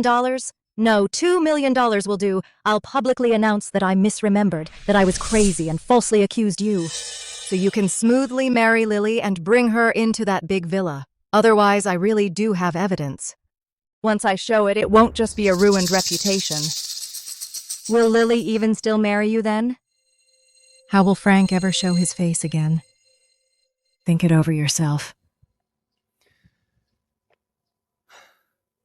Chloe, you said you wanted to help me clear my name. And you still want $5 million? What are you talking about? I'm Wayne Wright, and I walk the straight and narrow. My conscience is clear. I've sweated plenty on this Pine Ridge. Every penny I've earned is clean as a whistle. My relationship with Lily is beyond reproach. You keep claiming you have evidence, then in front of the whole village. Bring it out. Let everyone see it. What exactly have you cooked up? If I so much as frown, I'm not Wayne Wright. Fine, Wayne. You made me do this. Since you want to drag Lily's family into disgrace, then I'll give you exactly that. Everyone, take a good look. This so-called beekeeping king, what's he really like behind closed doors? Chloe, once I get rich, I'll dump Lily, that hick, and marry you. Oh my god, it's actually true. They even have a video. You never know what's in a person's heart.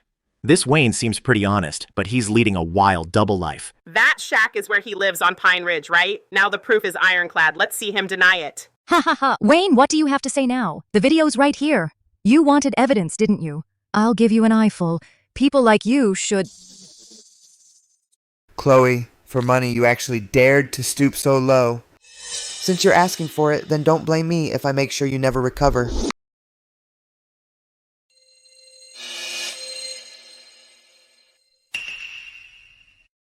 Chloe, you did a good job on this video. Scared now? Too late, I'm telling you, Wayne. Today, if you don't give me a good explanation, this video will go viral. By then, you, the beekeeping king, will become a public enemy. I just want to ask you, when you film this video, at least give me a specific time. Like which night? Oh, of course it's real. It was last Wednesday, right? Last Wednesday night at 9. You tricked me into the shack on Pine Ridge, and then you did that to me. Last Wednesday night at 9. Good, I'll remember that. Colin, please run to my car. Grab my laptop and the portable projector. Sure. Wayne cut the act. Do you think stalling will help? Folks, all around my apiary, including every road to Pine Ridge, I've installed round-the-clock HD infrared cameras. All the footage is uploaded to the cloud server in real time. No one can tamper with it. So let's all check out. Last Wednesday night at 9. And see what I was doing.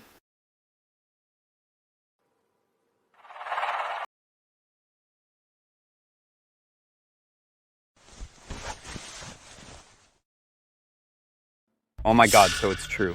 I told you Wayne wasn't that kind of guy. See, back then he was working with Lily.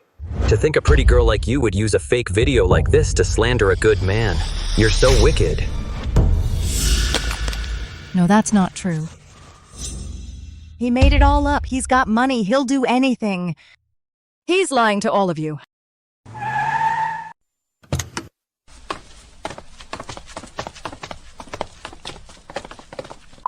We got a report from Mr. Wright saying he was being extorted.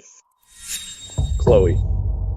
We've used technical means to track down your chat logs of hiring hackers to create fake videos and the transfer receipts. Chloe, you're suspected of defamation and attempted extortion. The evidence is solid. Please come with us to the police station for questioning. You brought this on yourself. I hope you reflect on your actions in there.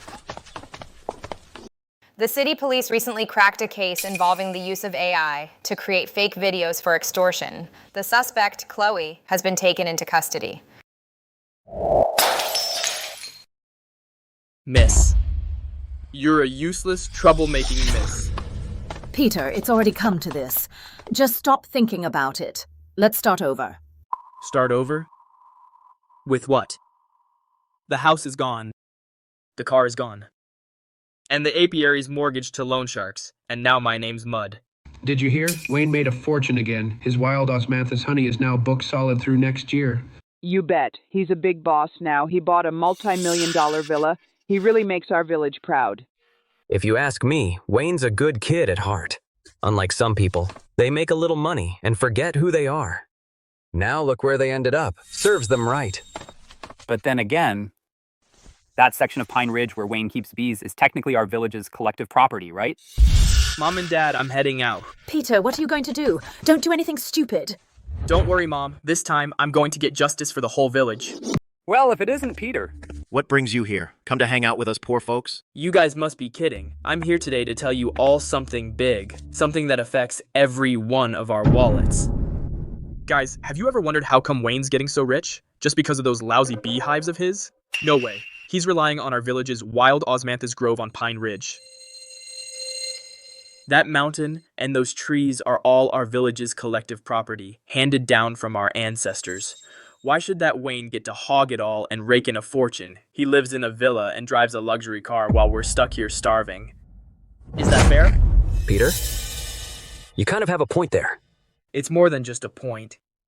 This is really Wayne embezzling our collective assets, bleeding our whole village dry. I'm telling you. His honey sells for $150 a jar. In a year, he makes millions. If we split that money among the whole village, every household could get at least 100 grand. Why should he? No, we can't just let this go. That's right. We can't just let it go. Let's go find him right now. Make him cough up every cent he stole from us. If he doesn't, we'll go to his apiary and grab the beehives and split the honey. That's our stuff. Taking them back is only right. Let's go get some answers from Wayne. Make him split the money with us. Wayne's really in for it this time.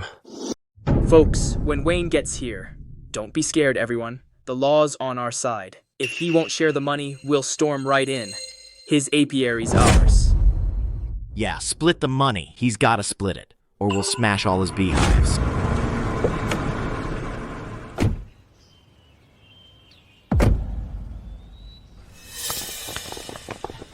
Wayne, you thief, embezzling collective assets. Peter, what tricks are you up to now? Tricks? I'm standing up for the people. You've been using Pine Ridge's wild osmanthus to get rich. You've made millions. Why won't you share it with the folks? That mountain's everyone's, not just yours. Today, you either hand over the profits and split them with every family, or you get the hell off Pine Ridge. This apiary belongs to the whole village. Peter? I leased Pine Ridge from the village committee with a proper contract. It's in black and white, protected by law. What you're doing now is gathering a mob. That's illegal. Ha ha ha ha. A contract, huh? Don't scare us with that scrap of paper. We villagers won't stand for it. That contract of yours is just a scrap of paper. Today, if you don't meet our demands, nobody's getting through here. What's going on here? All gathered here trying to start a riot. Director Smith, perfect timing. We were just about to ask you to judge this. Wayne has taken over the village's wild osmanthus grove and gotten rich all by himself. Are you going to do something about it? Everyone, quiet down. I have something important to announce. After deliberation by the village committee and with the consent of the donor, Mr. Wayne Wright, we now announce the allocation of the $5 million he donated to our village. The funds will be used as follows. $5 million? $5 million. Wayne donated $5 million. How is that possible? Has he lost his mind? Director Smith, please stop joking. Since when is Wayne so good-hearted? There's definitely something fishy going on. Then listen up and see if anything's fishy.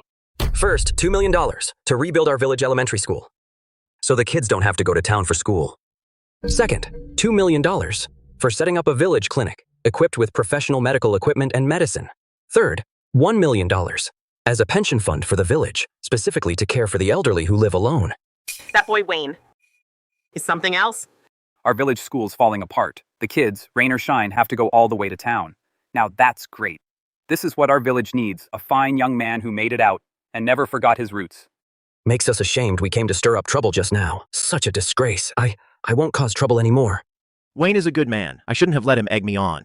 Don't let him fool you. He's just buying people's loyalty. He made millions. He only gave 5 million? No, wait. He made over 10 million. Peter, that's enough. Regarding Wayne's donation, the village committee oversaw the whole thing. Every penny goes where it's needed most. If you keep causing trouble here, don't blame me for being rude. I've decided to return to the village and start a business. Wayne, when did you decide this? Why didn't you tell me? I've been planning this for a long time. Our village raised me. Now that I have the ability, I should give back. Good son. Dad's proud of you. You did the right thing. I support you too. Wayne, we were fools just now. Fooled by that scoundrel Peter. Please be generous. Don't hold it against us. Wayne, from now on, if anything happens at your apiary, just say the word. We'll work for you for free. That's right, that's right. If anyone dares to touch your apiary, we'll be the first to stop them. You bunch of sheep. Just now you were all set to destroy his apiary, and now you— Shut up. You still talking? If it weren't for your stirring things up, would we have come to make trouble? You just hate seeing Wayne succeed. That's right. People like you deserve to go hungry. Ending up like this is all your own doing. Peter, you incited the villagers to riot. This isn't over. I'm going to report this to the town. You'll get what's coming to you. Wayne. Well done. Wayne. You're the pride of our village, woohoo! Folks, the reason I, Wayne, am where I am today is all because of your support. I'll keep working hard so we can all get rich together. Wayne, you really are someone I can trust with my life. Peter, stop messing around. Get a proper job. Accept your fate. Why should I accept my fate? Why does Wayne Wright get all the glory, while I have to live like a dog? Wayne Wright made it on his own merit. What about you? All you think about is crooked schemes. Skills? What are his skills, anyway? It's just beekeeping. I can do that, too. Right. Beekeeping. I can keep bees, too. Peter, you're crazy. Where would you get the money? The apiary's already mortgaged. The debt's not paid off yet. Mom, don't worry. I'm not going head-to-head with them this time. I have a smarter plan. Wayne, you made your fortune selling wild osmanthus honey, didn't you? Then I'll use your brand to make my own money. So you're Peter Stone. What do you want? John, I hear you're an expert in honey processing. I'd like to work with you. Partnership? How much are you offering? Not much. But I have a great idea. You know Wayne Wright from our village? The one who makes wild osmanthus honey. He sells it for $150 a pound. I've heard. Heard of it. What about it? We could make honey just like his and sell it for less. $100 a pound. It'll definitely sell well. You mean? John, you're a sharp one. It could work. But this takes skill. I'll have to charge you for the know-how. Besides, you're on your own if anything goes wrong. Deal. As long as I can make money, I'm open to anything.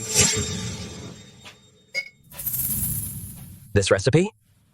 I've spent 3 years perfecting it. It guarantees the taste, color, and aroma. It's exactly like the real thing. John, you're incredible. It tastes just like Wayne's honey. Of course. But let me warn you. Eating too much of this stuff is bad for you. When you sell it, go easy. Who cares? It's not like I'm the one eating it. As long as I can make money.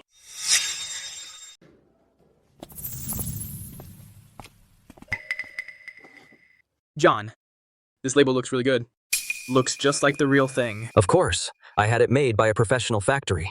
Even though it's similar, if you look closely, there are differences. Ours doesn't have the mark. It's fine. Who'd know the difference? As long as it's cheap, people will buy it. It's all set. The name is Greenwood Wild Osmanthus Honey. Price is $80 a pound. That's less than half of Wayne's price. 80? Isn't that too cheap? It'd make people suspicious.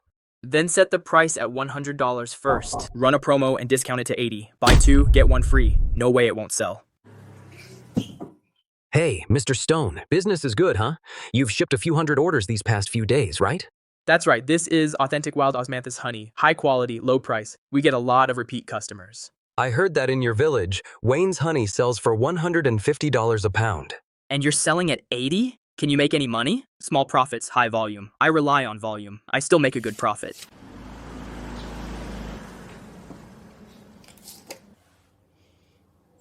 Mom, Dad, look! Today, we sold over 200 orders again. At this rate, we can make over $100,000 a month. Peter, this honey of yours, is there anything wrong with it? It smells a bit weird to me. Mom, what do you know? This is premium stuff. John said it tastes good. Peter, I heard your honey is mixed with artificial flavors. If that gets found out, it's against the law. Dad, don't talk nonsense. What do you mean mixed? This is a legit business. Just don't worry about it. Just wait and count the cash. Wayne, you think you're the only one who can make money? Just wait and see. Before long, I'll make a comeback and crush you under my feet. Wayne, dinner's ready. Lily, thanks for all your hard work. No trouble at all. Oh, Wayne. I've been online lately and saw someone selling our wild osmanthus honey. Their price is way lower than ours, only $80 a pound. $80 a pound? That's impossible. We're the source. How could they be that much cheaper than us? I thought it was weird too, so I bought a jar to check.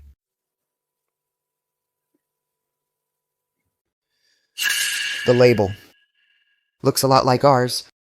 But when you look closer, it's different. No certification mark. And the origin's unclear. This is fake. The smell is off. It's made with artificial flavor. Fake? Then who did it? Let me see the order.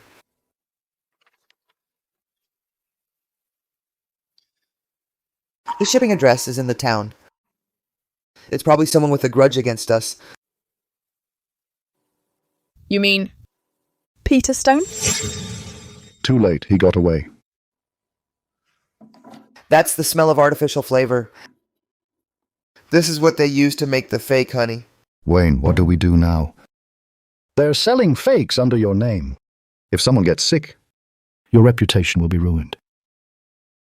We have to find out where their operation is and gather evidence, then call the police. I know people at the courier station. I'll ask who's been shipping a lot of honey lately. Thanks, Colin. We're brothers, no need for that. That Peter Stone should have been taken care of long ago. Colin, still thinking about the fake honey? What Peter Stone is doing isn't just hurting people, it's ruining my name. I have to stop him ASAP. But we don't know where he makes it or who he sells it to. I've already sent Colin to look into it. Once we find the shipping address, we can trace it back to him. Peter Stone, for money, you'd even do something this evil. This time, I won't go easy on you. Station Master Smith, I'd like to ask you something. Has anyone been coming by to ship honey a lot lately? Yeah, there's a guy named Stone. He comes by every few days and sends out hundreds of orders. Do you know where he ships from? I'm not sure about that. But he always shows up in a beat-up van. I wrote down the plate number.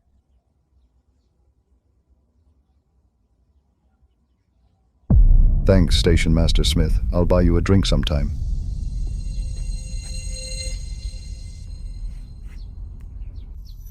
Wayne, I got the plate number of that van. I had someone look it up. The owner is Peter Stone. I've got someone watching it. Once he heads out, we'll find the place. Good, keep tailing him. Once you find the place, let me know right away. I'll report this to the Market Regulation Bureau first. Got it. Mr. Stone, business looks great. You've made a lot this month, huh? You bet. At this rate, next month, I'll pay off the loan sharks. Mom. Peter, something's wrong. A stranger was just in the village asking about you, asking if you're selling honey. What? Who's asking around? I don't know. A young guy drove up. Peter, are you in some kind of trouble? What's wrong? Someone's checking up on me. Could it be Wayne's guys? No, we can't stay here. Let's get out of here.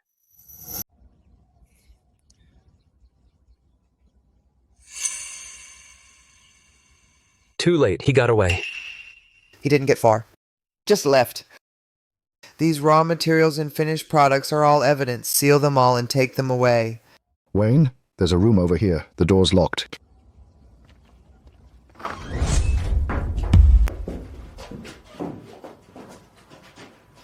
So many orders, thousands of bottles already sold. This label looks just like the real thing. Your average consumer can't tell the difference. Mr. Wright, we'll take this evidence back for analysis. Thank you all. Hope you catch them soon. We can't let them hurt anyone else. It's all your fault. I told you not to go so big. You just had to make more money. Now look what you've done. They're onto us. John, what's the point of saying that now? Where are we going? Out of state. We'll move somewhere else and keep at it. Peter, you think you can get away? Wayne? How'd you get my number? You really think what you've done can be hidden from anyone? I've already called the police. You're not getting away. Turn yourself in and get a lighter sentence. Don't try to scare me. I didn't do anything. That honey is real. Really? Then why don't you even have a production license? Why'd you mix it with artificial flavors? Peter, you're hurting people. What's he saying? He said he called the cops. Peter Stone, you're suspected of selling counterfeit goods. You're all under arrest. I'm innocent. The evidence is conclusive. Still trying to deny it? Officer, I'm begging you, let me go. I was tricked too. It's all him. He taught me everything. And you have the nerve to blame me? You came to me yourself. All right, stop arguing. Save it for the station. Mr. Wright, after testing, the honey Peter Stone produced and sold is indeed fake honey. They used cheap honey mixed with artificial flavors and colors. Long-term consumption is harmful to health. Currently, we've already shut down his operation. We seized over 5,000 bottles of fake honey. The case involves over $500,000. That much? What about the ones already sold? As for the ones already on the market, there are about 2,000 to 3,000 bottles. We're tracking them down. However, this matter is bound to affect your brand reputation. Wayne, what should we do? We need to clear this up immediately. I'm going to hold a press conference. I will release the lab report to prove my honey is authentic. I also want to teach consumers how to tell real honey from fake. That's a good idea. We'll work with you and provide the official lab report. Then it's settled. Thank you. Friends, I've asked you all here today to tell you something. Recently on the market, there's been fake wild osmanthus honey being sold under the name of our Greenwood village, deceiving consumers. I heard the counterfeiter is your childhood friend. Is that true? Yes. The law's already caught up with him. That Peter Stone is utterly heartless. Everyone look. Real honey has a clear color and forms a long, continuous thread. Fake honey has a cloudy color and its thread breaks easily. Now smell it. Real honey has a natural osmanthus scent while fake honey has a pungent smell. It's the smell of artificial flavoring. Wayne, I'm begging you. Please save me. I don't want to go to jail. I'm still young. Wayne, for the sake of our childhood friendship, please put in a good word for me. I'm willing to compensate, no matter how much. Peter Stone, do you remember how you treated me back then? You knelt and begged me to help you. I didn't sleep for 3 days and nights. I saved your apiary for you. You promised me a 30% cut, but what did you do?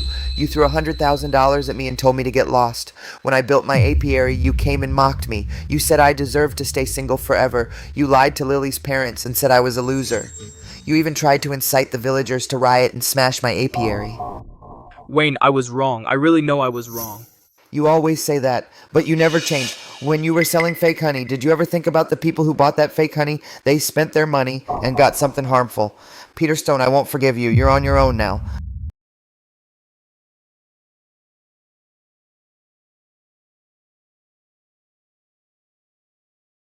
You've got another visitor. That well-dressed young guy who was just here? What is he to you? You won't forgive me. You won't give me a break. Then I won't give you a break either. Once I get out, I'll make you pay. Wayne, I heard Peter got 2 years and a $500,000 fine. Sean got a heavier sentence because he was the ringleader. Peter had it coming. If he hadn't treated you that way back then, he might be getting rich with you now. People's greed is never satisfied. Wayne, when are we getting married? Once I finish this season, we'll have the wedding. I'm going to give you the grandest wedding. Who told you to go all out? I want everyone to know that I, Wayne Wright, am marrying the world's best woman. Wayne, you won't let me live. Then you won't live either.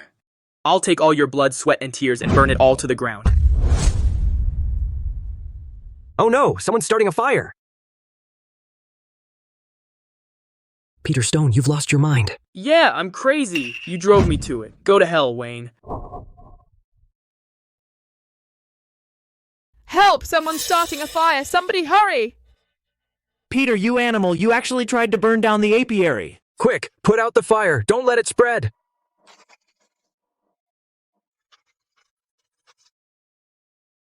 Wayne, are you okay? I'm fine. This man tried to burn down the apiary. We caught him. Take him away.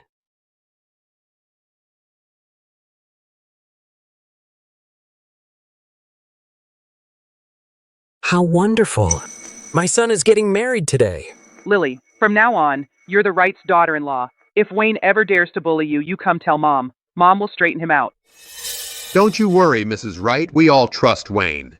Lily, once you're married, take good care of your in-laws and live a happy life. I know, Mum. Folks, today's a day of great joy. The pride of our village, Mr. Wayne Wright, and his childhood sweetheart, Miss Lily, are tying the knot. Let's give a warm round of applause to bless the newlyweds. Lily, thank you for always trusting and supporting me. From now on, I'll spend my whole life loving you and taking good care of you. Kiss! Kiss! That's right, kiss. All right, all right! Folks, thank you all for coming to my wedding. I, Wayne Wright, wouldn't be here today without everyone's support. Here's to all of you. You're the pride of our village.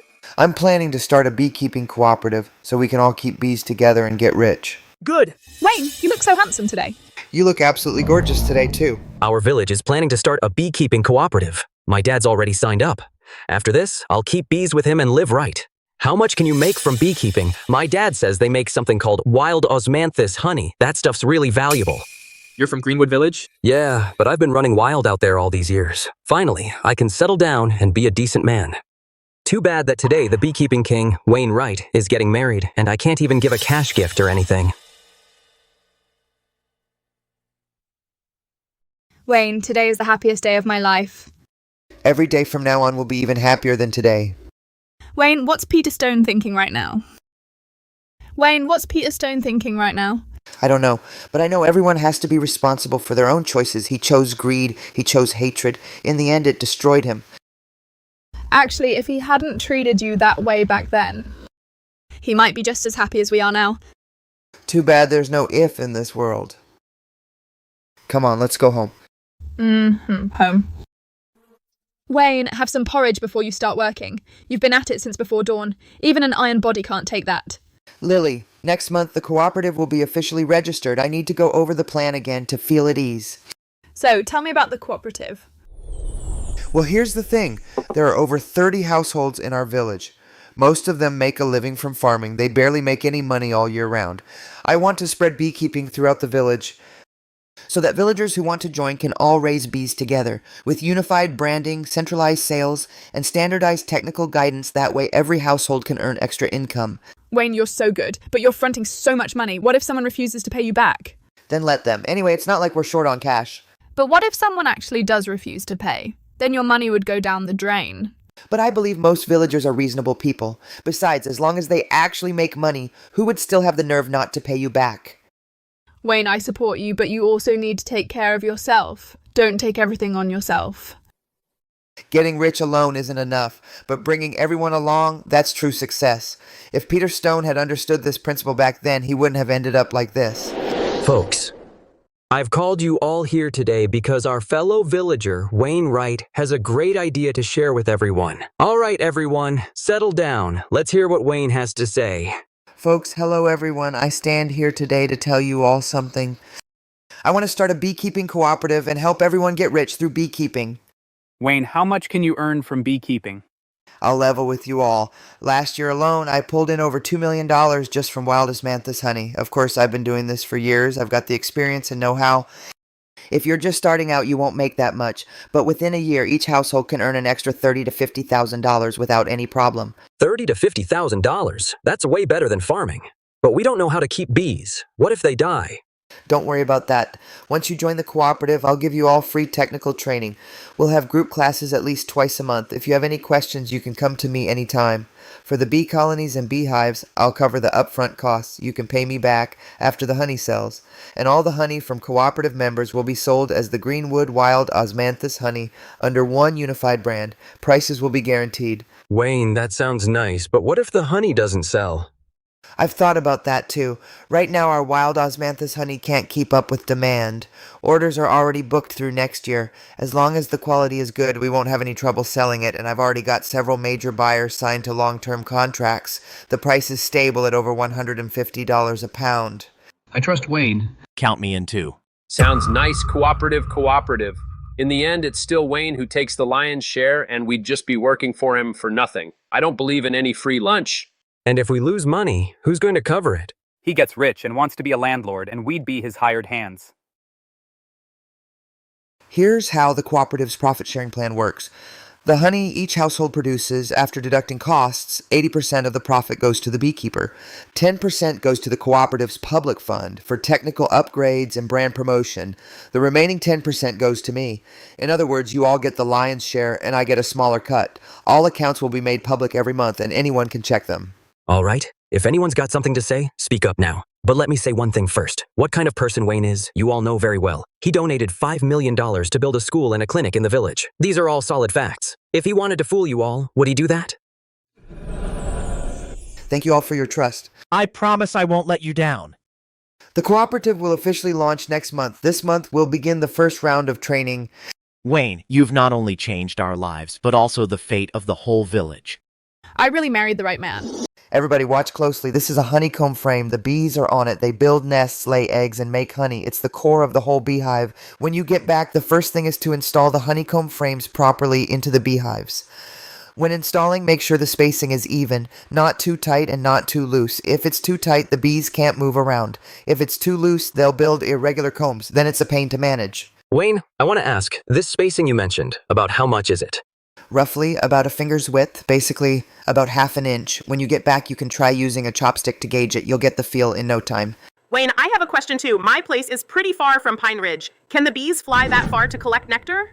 Good question. A bee's foraging radius is about 1 to 2 miles, but the best practice is to place the beehives as close to the nectar source as possible. In the hills around our village, wild osmanthus is widespread. You can all take a look around near your homes to see where the most wild osmanthus grows. Place the beehives near there. As for the exact locations, I'll go door to door and help you check. Before opening the beehive, use a bee smoker to puff some smoke at the entrance. Don't use an open flame. Dried mugwort works fine. When bees smell smoke, they'll retreat into the beehive. Then you can open the lid without getting stung easily. See, it's safe now. These bees are very docile. Wow, so many bees. They look pretty scary. Don't worry, bees are actually gentle. As long as you don't provoke them, they usually won't sting. But protective gear is a must. A beekeeping veil, gloves, long sleeves, and pants. You can't skip any of them. Okay. Uncle Joe, why are you still here? Got something you want to ask? Wayne, let me be honest with you. Last time that was my fault. What thing? It's about Peter Stone stirring everyone up to block your apiary. I went along with them that time, and then you donated $5 million. I just felt like I was a real jerk. Let bygones be bygones. Uncle Joe, I don't hold grudges. Wayne, I want to keep bees too, but with the crap I said at the meeting the other day, I'm afraid you won't let me join. Uncle Joe, the cooperative's door is open to all villagers, no exceptions. As long as you're willing to work, I'll teach you. Wayne, you're a good man. I, Joey, don't respect many people in my life, but you're one of them. From now on, if you need anything, just say the word. I'll be the first to step up. Uncle Joe, just focus on beekeeping. Once your bees produce honey, you'll see it's totally worth it. People's hearts aren't made of stone. As long as you're genuinely good to others, there will always be people willing to follow you. Wayne, it's almost midnight. Why are you still up? Almost. I just want to go over the purchase contracts again. Next month, the cooperative's first batch of honey is coming out. I've got to make sure every step goes smoothly. Wayne, what's this Apex Honey Company? I've never heard you mention it before. It's a company that just popped up recently. They came to me offering $200 a pound for exclusive rights to all our cooperative's honey. $200? That's more than your current price. Isn't that a good thing? It's not that simple. They want exclusive purchasing rights. And the contract term is 5 years. So basically, once I sign the contract for the next 5 years, all my honey can only be sold to them, not to anyone else. What if they suddenly lower the price in the second year? Exactly. You hit the nail on the head. The contract says the first year is $200 a pound, but the price for the following 4 years will be negotiated by both parties. This means they use a high price to hook me in the first year, and in the following 4 years they can lower it to whatever they want. By then I won't be able to back out. Because of the exclusivity clause, this is a trap. Right. I looked into Apex Honey. Their registered capital isn't high. The legal representative is a guy named Derek Davis. He has a terrible reputation in the industry. He's the type to hog the whole market. He first uses high prices to corner the sales channels of small brands. Then he price gouges. He's ripped off a lot of small beekeepers. So what are you going to do? Turn him down? Of course I refuse. But the problem is, He won't let this go. A guy like that, if you refuse him, he'll come up with other ways to get you. I need to get ready ahead of time. Wayne, no matter what tricks he uses, I'm with you through it all. With you by my side, nothing scares me. The name Derek Davis, I've memorized it. Mr. Davis, Wayne got back to us. Oh. What did he say? He refused. Says he won't accept the exclusive purchase terms. He refused. Fine. In all these years, he's the first one who dares to refuse me, Derek Davis. Mr. Davis, so what do we do now? No rush. A backwater beekeeper, how tough can he be? If he won't sell to me, then I'll make sure he's got no one to sell to. You mean... Go find out which outlets his honey mainly goes to now. Then go talk to each one. Have them stop buying from Wayne. I'll pay them double. I'd like to see who on earth he can sell his honey to. Got it, Mr. Davis. Also, go find out about that Peter Stone, where he's locked up now. Peter Stone? The one who made that fake honey? Right. I hear he's got a big beef with Wayne. He might come in handy. Wayne, you have no idea who you refused. In this industry, when I, Derek Davis, want someone gone, they won't survive 3 months. Folks, today marks the day our beekeeping cooperative in Greenwood Village is officially established. From today on, we're no longer individuals fighting alone. We are a team. As long as we work together and follow the technical specifications, I promise every household can have good days through beekeeping. Martha. Look, our son has made something of himself. Yeah, our son's really made it. Not only is he rich himself, but he's also pulling the whole village up. My life is worth it. Uncle Luke, your place is great. It faces south, gets sun, and is sheltered from the wind. Plus, the wild osmanthus grove is right up there. The bees don't have to fly far to get nectar. But there's one problem. This sloping land of yours drains poorly. When it rains heavily, water accumulates easily. The beehives can't be placed directly on the ground. You need to raise them with bricks. At least 8 inches. This keeps the hives from getting damp. Good. I'll go get the bricks right away. Wayne, come, have some peanuts. You've been busy all day. Take a break. Aunt Lucy, no need to be so polite. I still need to check the next place. By the way, Uncle Luke, after placing the beehives, don't touch them for the first 3 days. Let the bees get used to the environment first. Once they're coming and going normally, then you can maintain them the way I taught you. Got it, Wayne? Don't worry. I'll do exactly what you said. Wayne, there's something I need to tell you. What is it? Mr. Zhang just called. You know, the buyer we've been working with. He said his order for this month is cancelled. Cancelled? Why? He didn't give a specific reason. He just said there were some changes. He told us not to ship anymore. And his tone was off. Like there was something he couldn't say. Sounds like Derek Davis has made his move. You mean the boss of Apex Honey? He has that much power? He can even get to Mr. Zhang. Mr. Zhang's business isn't just honey. If Derek Davis threatens him with other business, Mr. Zhang might, for the bigger picture, give up on us as his small clients. I'll try to contact other buyers. If Derek Davis really cuts off my sales, then we're in big trouble this time. Wayne just got the cooperative started and now this happens. Oh my god, why can't we just live in peace? Wayne, have something to eat. You've been on the phone since this afternoon making dozens of calls. Lily, out of 6 buyers, 4 have already been snatched by Derek Davis and the remaining 2 are hesitating. At this rate, once next month's honey from the cooperative comes out, we'll have no channels to sell it at all. Eat your noodles first and then we'll figure something out. Haven't you always said there are more solutions than problems? Lily, I have an idea. What idea? Derek Davis can cut off my traditional channels because those buyers are all afraid of him. He's been in the industry for over 20 years and has a deep network, but he has a blind spot. What blind spot? He's in traditional wholesale and doesn't know much about the internet. If we bypass him and build our own online sales channels like live streaming, e-commerce platforms, and community group buying, he'll have no hold on us. Right, people selling farm products online now are growing in number. Our honey is so good, if we sell directly to consumers and cut out the middlemen, profits will be even higher. But the problem is I don't know e-commerce, so I need to find someone who knows the ropes. Wayne, do you remember my college classmate Fiona? She's doing live stream operations in the provincial capital now, helping several agricultural brands with online promotions, and her results are great. Lily, you're truly my lifesaver. I'm not your lifesaver, I'm your wife, and a wife is much more important than a lifesaver. Mr. Davis, we've already reached an agreement with 4 of Wayne's 6 buyers. They all agreed to stop buying from Wayne. The remaining 2 are still in talks, and we can probably wrap them up in a day or 2. Good. Cut off his sales channels. That crappy little cooperative of his is just a pile of scrap metal. Once he can't hold out, he'll naturally come begging to me. By then, I'll offer $30 a pound to buy his honey and make him hand the goods over on his knees. As for Peter Stone, I went to the detention center to check on him. He hates Wayne to the bone. As long as we want to use him, he can be made to cooperate at any time. But he's locked up now, so there's only so much he can do. No rush, he's a good card, but now's not the time to play it. Once Wayne's cooperative collapses and the villagers are grumbling, that's when we play this card. Wayne, who do you think you are? I let you live, so you live. I let you die, and you die. You're still too green to fight me. Lily, long time no see. You're even prettier than in college. You too, Fiona. You're a busy woman now. I heard the brands you manage each bring in over $1 million a month. It's not that impressive, but it's not bad. By the way, about that thing you mentioned on the phone, I'm really interested in your wild osmanthus honey. I looked it up online. The quality is truly top-notch. Ms. Fang, here's a sample of our latest batch of honey in the lab report. Take a look. This flavor is incredible. I've promoted many honey brands. I've never had osmanthus honey this pure. If we put this on a live stream, it'll be a massive hit. There's a guy named Derek Davis who's monopolizing the industry. He's cut off our traditional channels almost completely, so I want to go the e-commerce route to bypass him. I've heard of this Derek Davis. He's an old fox in the honey business. He plays dirty, but no matter how tough he is, he can't touch us online. Mr. Wright, let me tell you, consumers today are getting smarter. They don't buy middlemen's hype. They care about quality, reputation, and authenticity. With your honey's quality, as long as we promote it right, Derek Davis can't do a thing to you. So what do you think we should do? I have a complete plan. First, short videos with real content to get people hooked.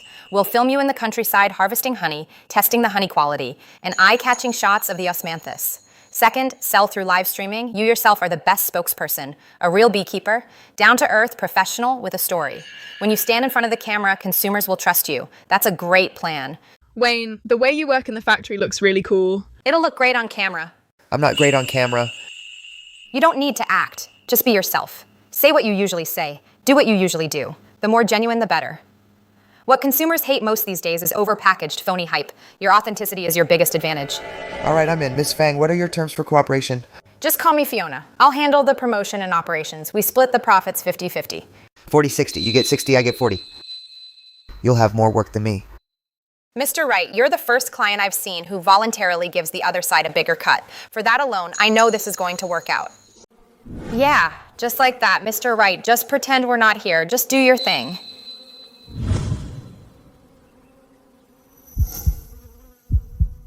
See, this color's right. This is authentic wild osmanthus honey. It should be dark amber. When light passes through, it shows a golden red hue. If it's light yellow or white, then it's either not osmanthus honey or it's mixed with other honey. Now this is real content. No script needed. It's already the best content. All these wild osmanthus on the mountain are my nectar source.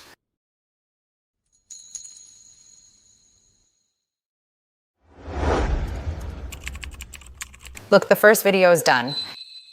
Oh my god, so our apiary looks this beautiful on camera. Beauty is one thing, but what matters more is authenticity. Viewers today have seen too many heavily filtered fakes. When they suddenly see content so real, they're bound to be moved. I'm going to post it tonight. We'll check the stats tomorrow.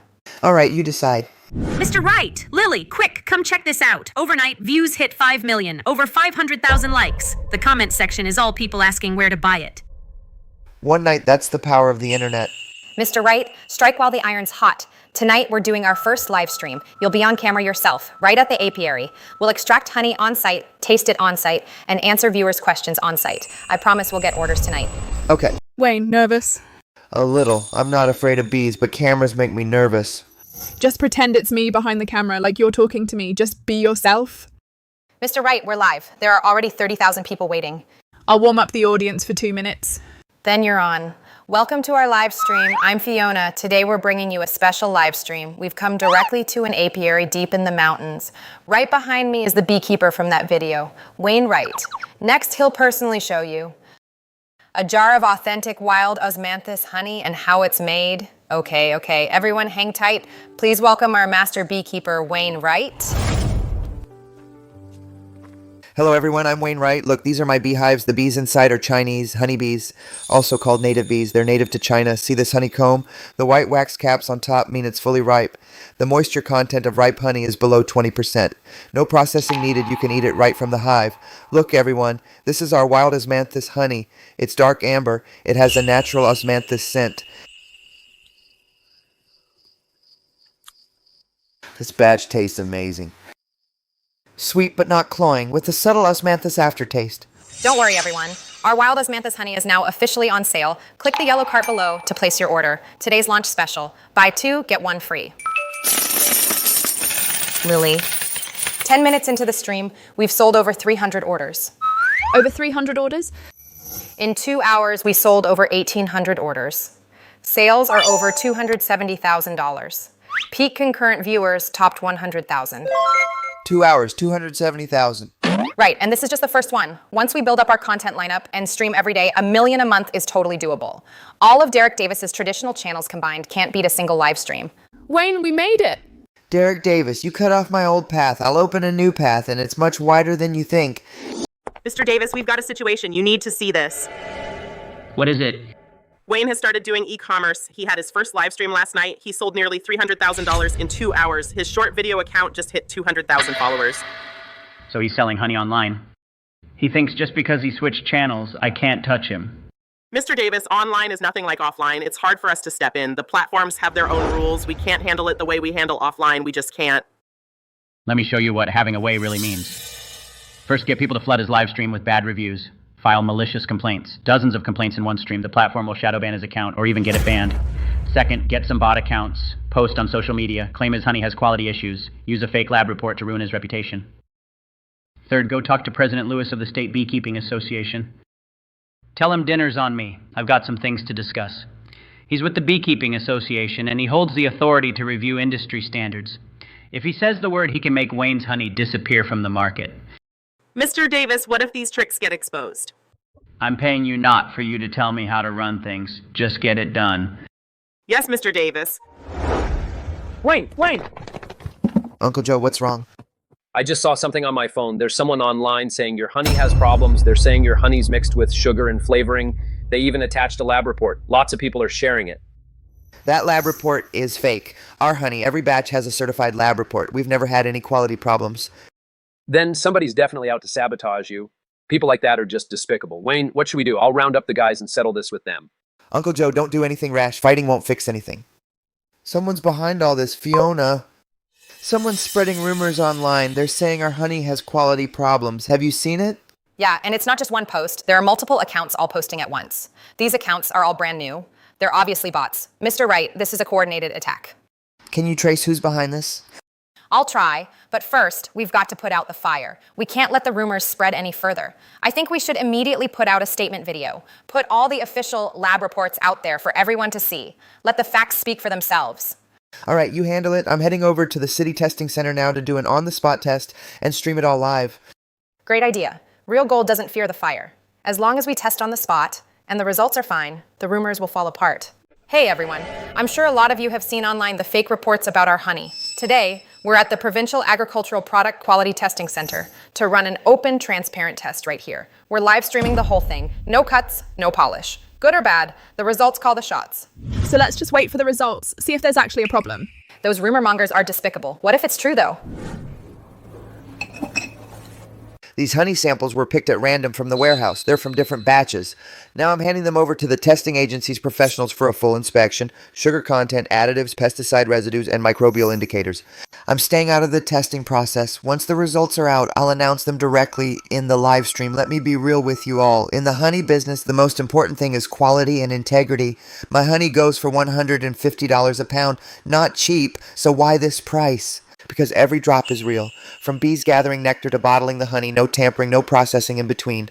I don't have many talents, but I've got one virtue: I don't lie. Hello, everyone watching. I'm the director of this testing center. Now I'll announce the test results. After a full test on the 5 submitted batches of honey samples, the results are as follows. First, fructose and glucose content. Meets the standard for naturally matured honey. No artificially added sugars detected. Second, sucrose content is below the national standard limit. It is high-quality honey. Third, no synthetic flavorings detected. Fourth, no pesticide residues detected. Fifth, all microbial indicators pass. Based on the above results, the 5 batches of honey samples are all naturally matured honey. All indicators exceed national standards. The ratio of fructose to glucose and the unique osmanthus pollen ratio perfectly match the characteristics of wild osmanthus honey. To put it plainly, this is high-quality, purely natural honey. You all saw that real gold doesn't fear fire. Mr. Wright's honey is not only up to standard, but also high quality. As for the rumor mongers, we've preserved all the evidence and will hold them legally accountable. Now, to thank everyone for your support and trust, anyone who orders today gets a buy one, get one free deal. Derek Davis, your scheme didn't bring me down. Instead, it gave me the best ad. Thanks a lot. Miss, those trolls you hired not only failed to smear him, but they actually gave him a ton of free traffic. His followers have now hit 500,000. Mr. Davis, We can't stop him online anymore, but I still have a card to play. President Lewis of the Beekeeping Association, have you set up the meeting? Set for noon the day after tomorrow. He can make waves online, but the association's certifications and standards aren't something one beekeeper can control. As long as President Lewis helps me step in the name of industry standards, we can block his honey from entering the formal market. No matter how much he sells online, it won't matter. Honey without industry certification, major clients and supermarkets won't dare to stock. Got it. Wayne, you think you've won? A single live stream can turn it all around? You're still too green. In this industry, I make the rules. Wayne, look, is this honey the right color? Uncle Luke.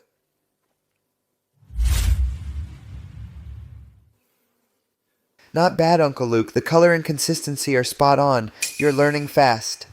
Wayne, Fiona just sent a message. She said the State Beekeeping Association is going to conduct a targeted quality inspection of the honey industry. All honey producers will have to undergo review. She thinks this is fishy. A special inspection by the State Beekeeping Association. So Derek Davis is up to his old tricks again. Do you think this inspection is aimed at us? The timing is too convenient. We just on our live stream did a public quality test and embarrassed him. He immediately got the association to launch a special inspection. The intent is obvious. He wants to use industry power to choke us. Then what do we do? Our honey quality is fine. But what if they deliberately make things difficult? If the quality is fine, we have nothing to fear from inspection, but we can't just sit and wait. Lily, help me set up a meeting with Colin. I have something to discuss with him. Wayne, that Derek Davis you mentioned, I've heard of him too. In the honey industry, he's definitely a tough one. His ties with President Lewis of the Beekeeping Association are way too close. He pours a lot of money into the association every year.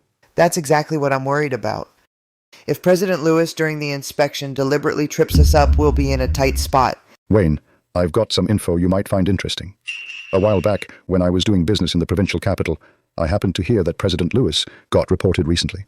Some say that during his tenure at the association, he took bribes from several companies. He used his industry standard review authority to favor specific companies.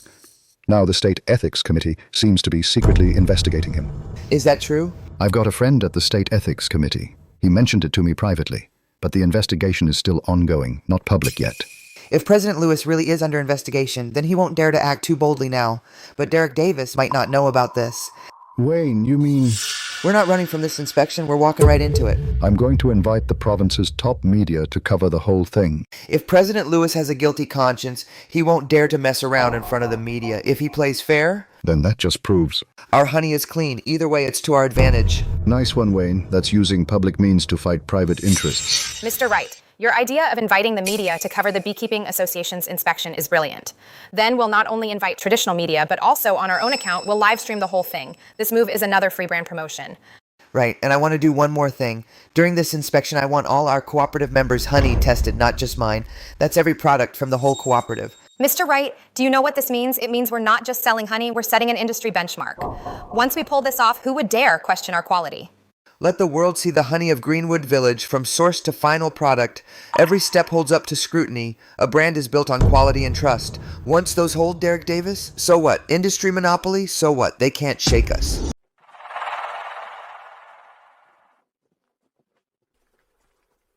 Mr. Wainwright, quite a setup you've got here. For a routine inspection, why all this fuss? President Lewis, this is a transparent inspection. My honey is top-notch. I'm not afraid of anyone taking a look. And it helps more people learn about the quality standards of honey. It's also being responsible for the industry. Well, since you're so confident, let's get started then.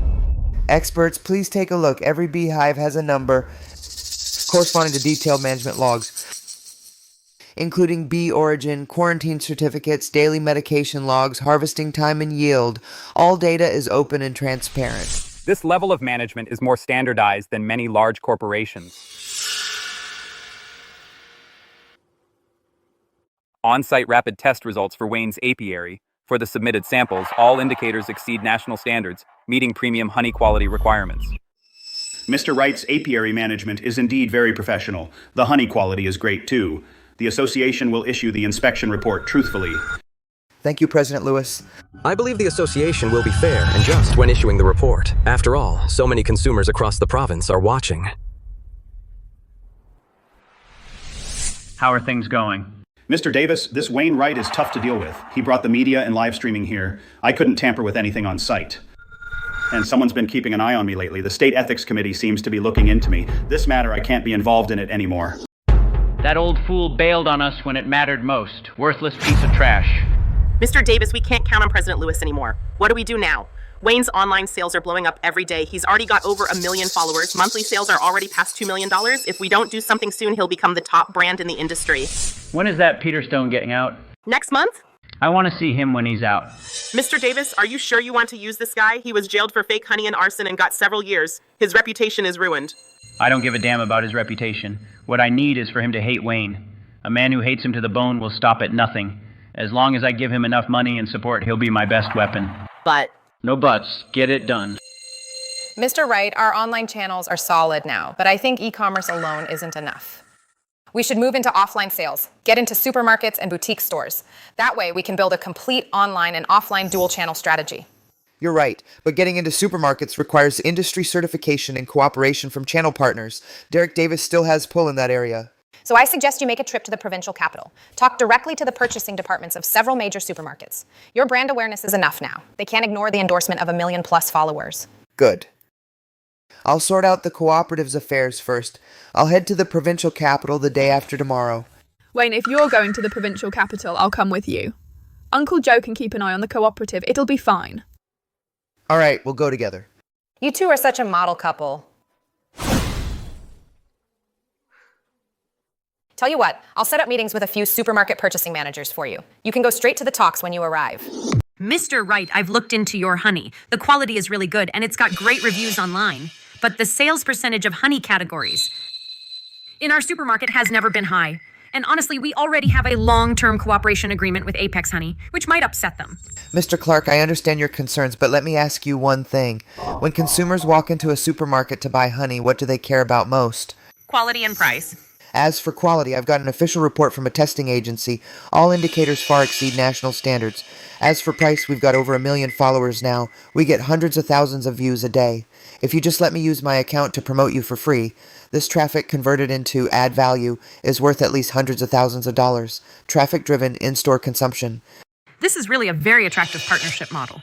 And I'm not asking for exclusive cooperation. You can also sell Apex Honey's products. Let consumers choose for themselves. Good quality will naturally sell well. Mr. Wright, preliminary intention is no problem. We'll start with a trial batch first to see the market response. If it works well, we'll sign a long-term contract. Mr. Clark, thank you for your trust. Wayne, we hit 3 supermarkets today. 2 of them agreed to a trial run. Awesome.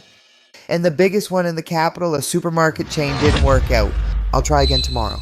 Wayne, don't you think our life has changed too fast? A year ago, you were still sleeping in a shack. Now you're in the capital talking about a partnership with a big supermarket. Yeah, it sure has. But no matter how much things change, some things will never change. What? My feelings for you will never change. No matter how much money I make, no matter how big the business gets, you'll always be the one I care about most. Wayne, with you by my side, I'm not afraid of anything. Who are you? What do you want? Hello, Mr. Stone. I'm Derek Davis, chairman of Apex Honey. I came all the way just to see you. Honey business? What do you want with me? Mr. Stone, I've been closely following your situation. Back then, your apiary in Greenwood Village was in the end, you ended up in here for some trivial matters. I think you really got a raw deal. Wronged? I sure was wronged. If it weren't for that handsome Wayne, right now I'd still be the most prominent man in Greenwood Village. Exactly. You've always been a capable guy, just a bit unlucky. Now, Wayne, thanks to your village's wild osmanthus honey, makes millions a year. He lives in a villa worth millions. The cooperative is booming. He's blowing up online. And you've been suffering in here for years. Is that fair? That wild osmanthus grove. I discovered it first. It was perfect for beekeeping. It was Wayne who stole my opportunity. Mr. Stone, you're out tomorrow. Once you're out, what are you going to do? What can I do? I have nothing left now. No house, no car, no money either. Here's $100,000 in cash. Think of it as a little allowance from me. There's no such thing as a free lunch. What exactly do you want me to do? Very simple. After you get out, I'll fund your comeback. You keep running your honey business, but this time not alone. You'll partner with me. I'll provide funding, distribution channels, and technology. You bring your knowledge of Greenwood Village and your connections. As for Wayne, you know those villagers better than anyone.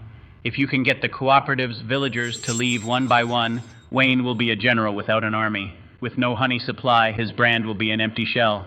Break up the cooperative. This idea of yours, I like it. As for this, you keep it for now.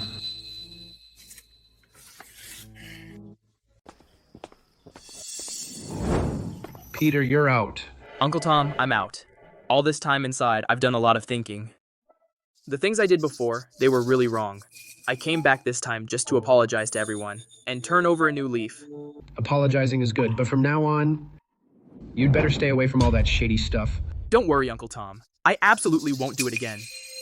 Oh, Uncle Tom, I heard you joined Wayne's cooperative. You've made good money beekeeping. Yeah, I made over $30,000 in the first year. Over 30,000 is quite a lot. But Uncle Tom, I heard beekeepers in the next county are selling their honey this year for $200 a pound. What's the price Wayne pays you? $150 a pound. Only $150? He sells a 2-pound jar online for $398. Figure out how much difference that makes. Well, I never really calculated it. Uncle Tom, I'm not trying to stir up trouble, but think about it. You work so hard raising your bees, and the honey they produce, he buys it for $150, then resells it online for nearly $400. The lion's share of the profit, he's the one taking it. The cooperative's profit sharing is split 80-20. Looks like you get 80%, but that's only the honey profit. What about the online sales profit? The brand premium, the live streaming profit, all that money? You don't get a single cent of it. Uncle Tom, I'm not telling you to leave the cooperative. I just think you should fight for more of the benefits that belong to you. $150 is too low a price. It should be at least $200. Wayne, do you think your villagers will forever stay loyal and follow you? People are only human. Who doesn't want to make more money? All I have to do is plant this seed, and once I do, it won't be long before your cooperative collapses from within.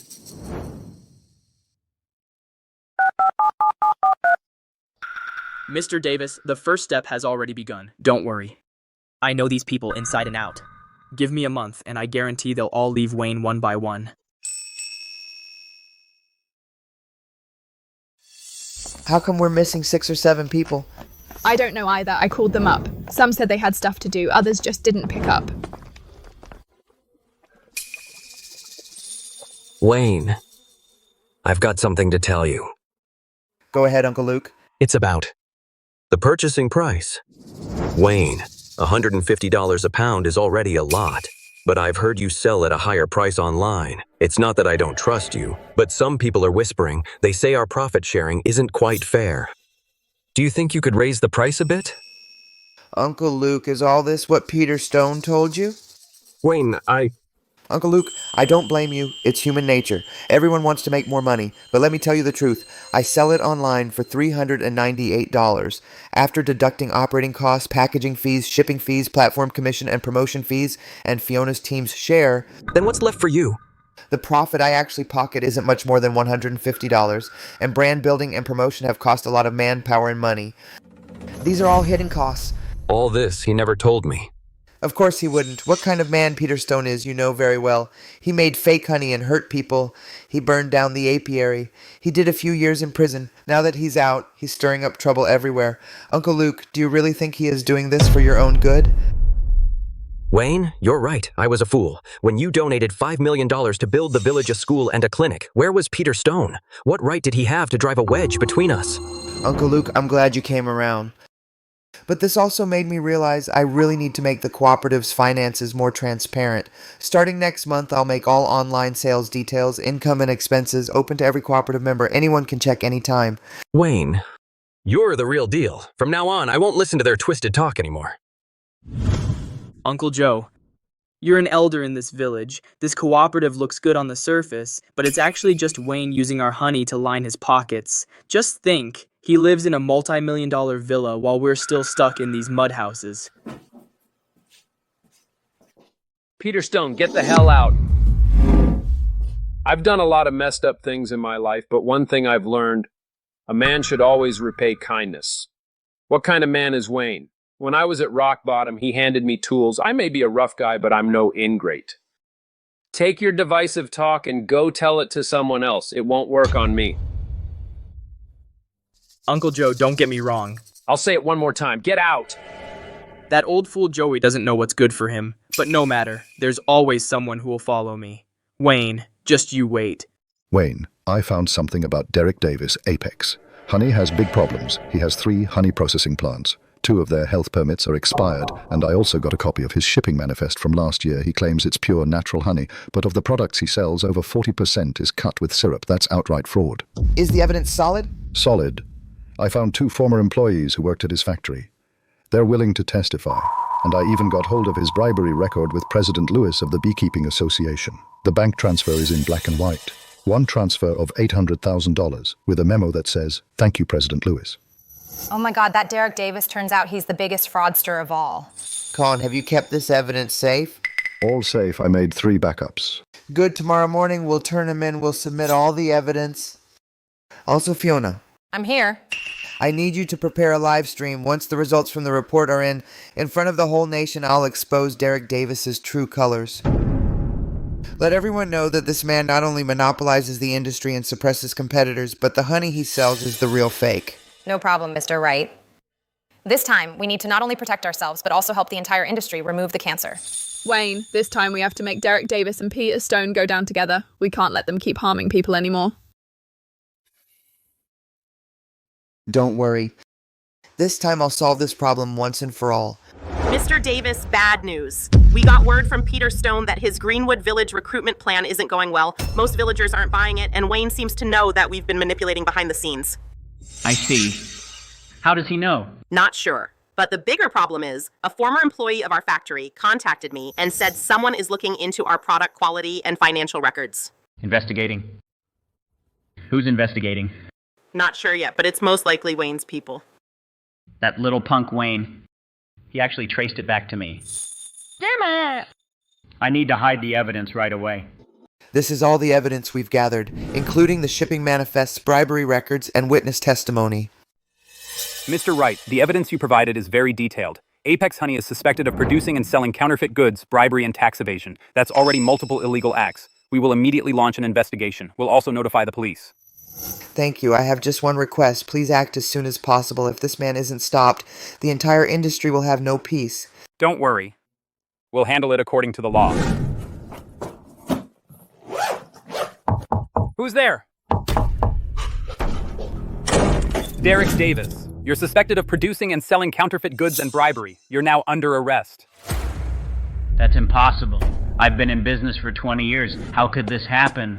Uncle Tom, everything I said is true. The purchasing price outside has risen to $200. Don't be kept in the dark.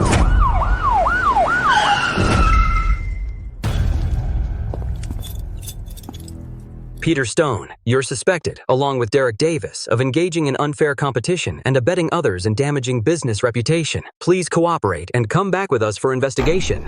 It's over. This time it's really over.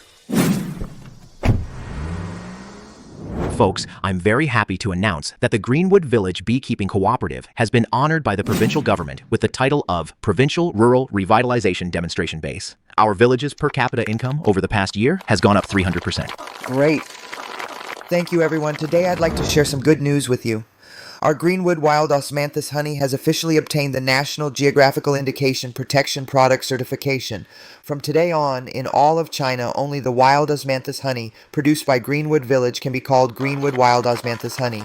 Wayne, you're the hero of our village. In my entire life, the best decision I ever made was to follow Wayne into beekeeping. Honey, our son has really made it. Yeah, I never dreamed we'd see this day. This kid Wayne has never let me down. Wayne, the baby is kicking me. The baby's happy for his daddy. Dad once told me something. In life, it's not about how far you go, but who you bring with you. Now I finally understand one person's success is nothing. Making the people around you live good lives is the real success.